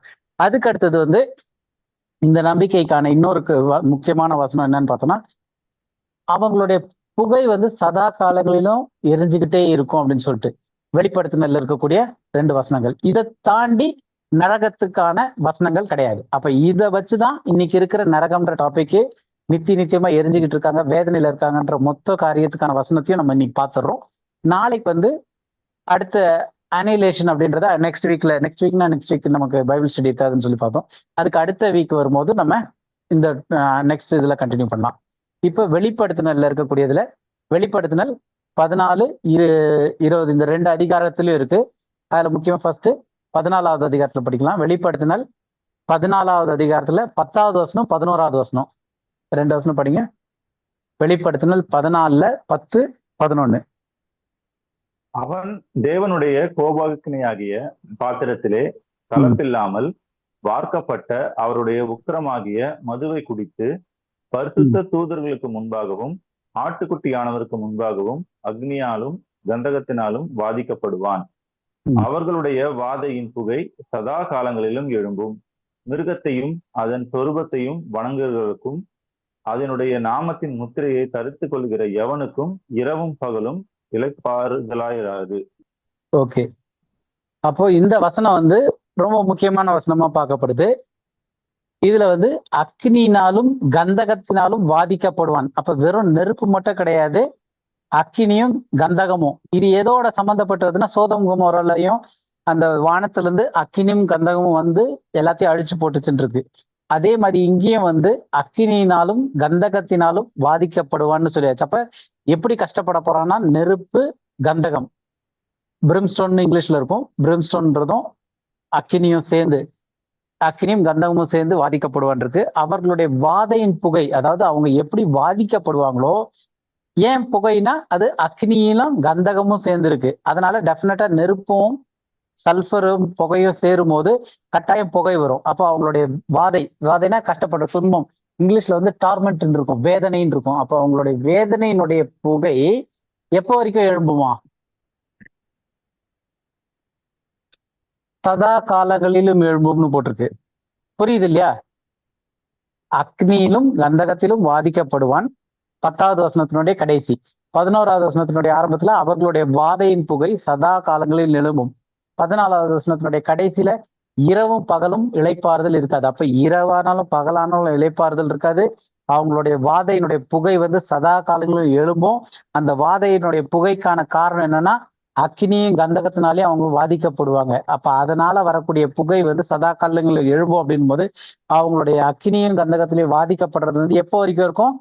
அதுவும் சதா காலங்களுக்கும் இருக்கும் அப்படின்னு சொல்லிட்டு, அப்ப அவங்களுடைய வாதையின் புகை வந்து சதா காலங்களுக்கும் எழும்பும் போது வாதையும் சதா காலங்களிலும் இருக்கும் அக்னினாலன்னு சொல்லிட்டு. ஸோ இதையும் வந்து நம்ம பின்னாடி டீட்டெயில்டா படிக்க போறோம். இது வந்து லேக் ஆஃப் ஃபயர் படிக்கும் போது இதையும் பார்ப்போம், ஏன்னா அதோட சம்பந்தப்பட்டதுதான் இந்த வசனமும். அடுத்து இன்னும் ஒரு வசனம் பார்த்து முடிச்சிடலாம் இன்னைக்கு. வெளிப்படுத்தினல்லே இதோட சம்பந்தப்பட்டது 20வது அதிகாரத்துல 10வது வசனம். வெளிப்படுத்தல்ல 20வது அதிகாரம் 10வது வசனம். மேலும் அவர்களை மோசம் போக்கின பிசாசானவன் மிருகமும் கள்ள தீர்க்கதரிசியுமாய் இருக்கிற இடமாகிய அக்னியும் கந்தகமான கடலிலே தள்ளப்பட்டான். அவர்கள் இரவும் பகலும் சதா காலங்களிலும் பாதிக்கப்படுவார்கள். ஓகே, இங்கே என்னாச்சு? இரவும் பகலும் சதா காலங்களிலும் பாதிக்கப்படுவார்கள். எங்க? அக்னியும் கந்தகமும் மான கடலிலே தள்ளப்பட்டான் அப்படின்னு இருக்கு. சோ அப்ப அந்த கடல்ல இருந்து அக்னியும் கந்தகமுமான கடல். அங்க என்ன? இரவும் பகலும் சதா காலங்களிலும் பாதிக்கப்படுவார்கள் அப்படின்னு இருக்கு. அப்போ இந்த நம்ம இப்ப பார்த்த இது எல்லாத்துலயுமே வந்து ஒரு விஷயம் பொதுவானதா காமனா இருக்கு. என்னெல்லாம் இருக்குது பொதுவான விஷயம்? இப்ப நம்ம பார்த்த எல்லா வசனமும் மத்தேயுல இருந்து ஆரம்பிச்சு வெளிப்படுத்தல் வரைக்கும் பார்த்த இந்த வசனங்கள்ல பொதுவான விஷயம் என்னெல்லாம் இருக்கு? வேதனை, வேதனை, அக்கினி கடல், அக்னி கடல், சதா காலமும், முக்கியமானது சதா காலமும், நித்தியமா என்றென்றைக்கும் பாதிக்கப்படுவார்கள். என்றென்றைக்கும் நெருப்பு எரிஞ்சுக்கிட்டே இருக்கும், என்றென்றைக்கும் புழு கடிச்சுக்கிட்டே இருக்கும், அழுகையும் பற்கடிப்பும் வேதனையும் எல்லா நாளும் என்னென்னைக்கும் இருக்கும், இரவும் பகலும் இருக்கும் அப்படின்னு சொல்லிட்டு இவ்வளவு பேக்கேஜா ஒரு ஃபுல் கண்டென்ட் இருக்கு. அப்ப இவ்வளவு வசனங்கள், இவ்வளவு விஷயங்கள் தெளிவா என்னத்துக்கு நேரா நம்மளை லீட் பண்ணி கொண்டு போகுதுன்னா, ரட்சிக்கப்படாமல் மரித்து நரகத்துக்கு போனவங்களுடைய நிலைமை எப்படி இருக்கும் அப்படின்றதுக்கு இவ்வளவு வசனங்களை கோட் பண்ணி தான் இந்த டாக்டரின்ஸை கொண்டு வராங்க. அப்போ ரட்சிக்கப்படாதவங்களுடைய முடிவு நித்திய உணர்வுள்ள வேதனை தான் அப்படின்ட்டுன்னு சொல்றவங்க வந்து இந்த மொத்த வசனத்தையும் எடுத்து வச்சு இதனுடைய அடிப்படையில தான் சொல்றாங்க. இது எல்லாத்தையுமே வந்து நம்ம இந்த வசனத்தெல்லாம் டீட்டெயிலா படிச்சு புரிஞ்சுக்கிறது வந்து கெஹனா, அப்புறம் அக்னி கடல் அப்படின்ற ஒவ்வொரு தனித்தனியா நம்ம படிக்க போறோம் டாபிக். அது எப்படியும் இன்னும் ஒரு 4-5 வாரம் கழிச்சு வரும்னு நினைக்கிறேன். ஸோ அந்த டைம்ல இந்த ஒவ்வொரு வசனத்துக்கும் கரெக்டான இதுல நம்ம என்னன்னு படிச்சு புரிஞ்சுக்க போறோம். ஸோ இப்ப இது வரைக்கும் இன்னைக்கு இதோட முடிச்சுக்கலாம்னு நினைக்கிறேன். அப்ப இன்னைக்கு வந்து நம்ம ஒரு வியூ பார்த்துருக்குறோம். அடுத்த வாரம் 2 சேர்த்து பார்த்து முடிச்சிடலாம் என்னென்ன வியூ வந்துட்டுன்னு. ஸோ முதல் வியூ வந்து நித்திய உணர்வுள்ள வேதனை அப்படின்ற வியூ பார்த்தோம். அடுத்தது வந்து 2வது சொன்னது வந்து அழித்தல், அதாவது நரகத்துல போய் நெருப்புல நித்தியமா எரிய போறாங்க. நம்ம இவ்வளவு விஷயம் பார்த்தோம் இல்லையா? இது கிடையாது. அவங்க நரகத்துக்கு போவாங்க, வேதனைப்படுவாங்க, ஆனா உடனே அழிஞ்சிருவாங்க அப்படின்னு சொல்லிட்டு அதுக்கு சில வசனங்கள் சொல்றாங்க. அந்த வசனங்கள் என்ன அப்படின்றதையும் நம்ம பார்க்க போறோம். 3வது பெர்ஸ்பெக்டிவ் என்ன பார்த்தோம்னா, நரகம் அப்படின்றதே வந்து மரணத்தை தான் வந்து நரகம்ன்ற வார்த்தையால இது பண்ண முடியும். நரகம்னு தனியா ஒரு நெருப்பெறிகிற இடமே கிடையாது அப்படின்னு சொல்லிட்டு இது வந்து உலகளாவிய மீட்புக்கான ஒரு காரியமா தான் இருக்கு. தேவன் எல்லாரையும் ரட்சிக்கப்படாதவர்களையும் மீட்க போறாரு அப்படின்றதுக்கும் வசனங்கள் இருக்கு. ஸோ இந்த 3 பார்வையும் நம்ம நெக்ஸ்ட் வீக்ல, இந்த மீதி நெக்ஸ்ட் வீக்னா அதுக்கு அடுத்த வீக்ல வந்து இந்த மீதி இருக்கிற 2 பார்வையும் பார்த்துட்டு அதுக்கப்புறம் நம்ம அப்படியே கண்டினியூ பண்ணி போலாம். இப்ப இன்னைக்கு பார்த்ததுல வேற ஏதாவது டவுட் இருக்கா?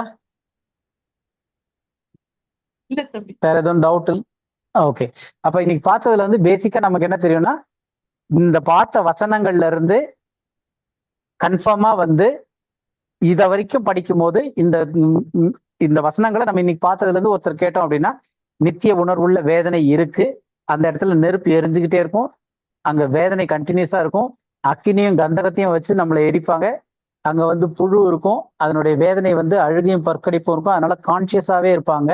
அதனாலதான் அந்த இட்டர்னல் கான்சியஸ் உணர்வுள்ள வேதனை அப்படின்னு சொல்றதுக்கான காரணம் அழுகையும் பற்கடிப்பும் இருக்கும். இல்ல அந்த மாதிரியான சில காரியங்கள்லாம் வச்சுதான் இந்த மொத்த டீச்சிங்கும் உள்ள வந்திருக்கு, இதை சொல்றாங்க அப்படின்னு சொல்லிட்டு பார்த்தோம்.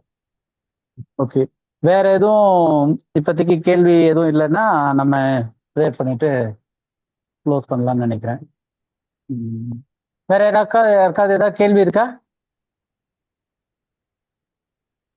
இல்லைன்னா நம்ம ஓகே ஓகே ஆண்டி ப்ரேயர் பண்றீங்களா? ஆண்டி ப்ரேயர் பண்ணி க்ளோஸ் பண்ணிடலாம்.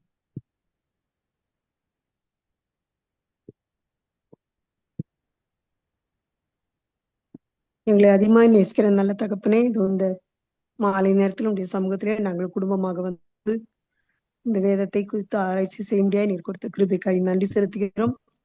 நரகம் இதை பற்றி நான் தெளிவாக அறிந்து கொள்ள சொல்லிக் கொடுக்குற அந்த பாடங்களுக்காக நன்றி செலுத்துகிறோம்ப்பா. இதை சரியான முறையில் புரிந்து கொள்ள எங்களுக்கு ஞானத்தை கொடுங்க. எங்கள் கண்கள் திறக்கப்படும்படியாய் நாங்கள் ஜெபிக்கிறோம். இவ்வளவு நாள் கேட்ட சத்தியத்தை நாங்கள் வேறு கோணத்துல படிக்க போறோம்ப்பா. அதை புரிஞ்சுக்க எங்களுக்கு ஞானம் கொடுங்க. விசேஷமாக நடத்தக்கூடிய ராஜாவை உடைய கருத்துல ஒப்பு கொடுக்குறோம்ப்பா. இதுக்காக மிகவும் பிரயாசப்பட்டு கடினப்பட்டு உழைத்து இந்த செய்திகளை சேகரித்து கொடுக்குறோங்கப்பா. அதுக்காக நன்றி செலுத்துகிறோம்.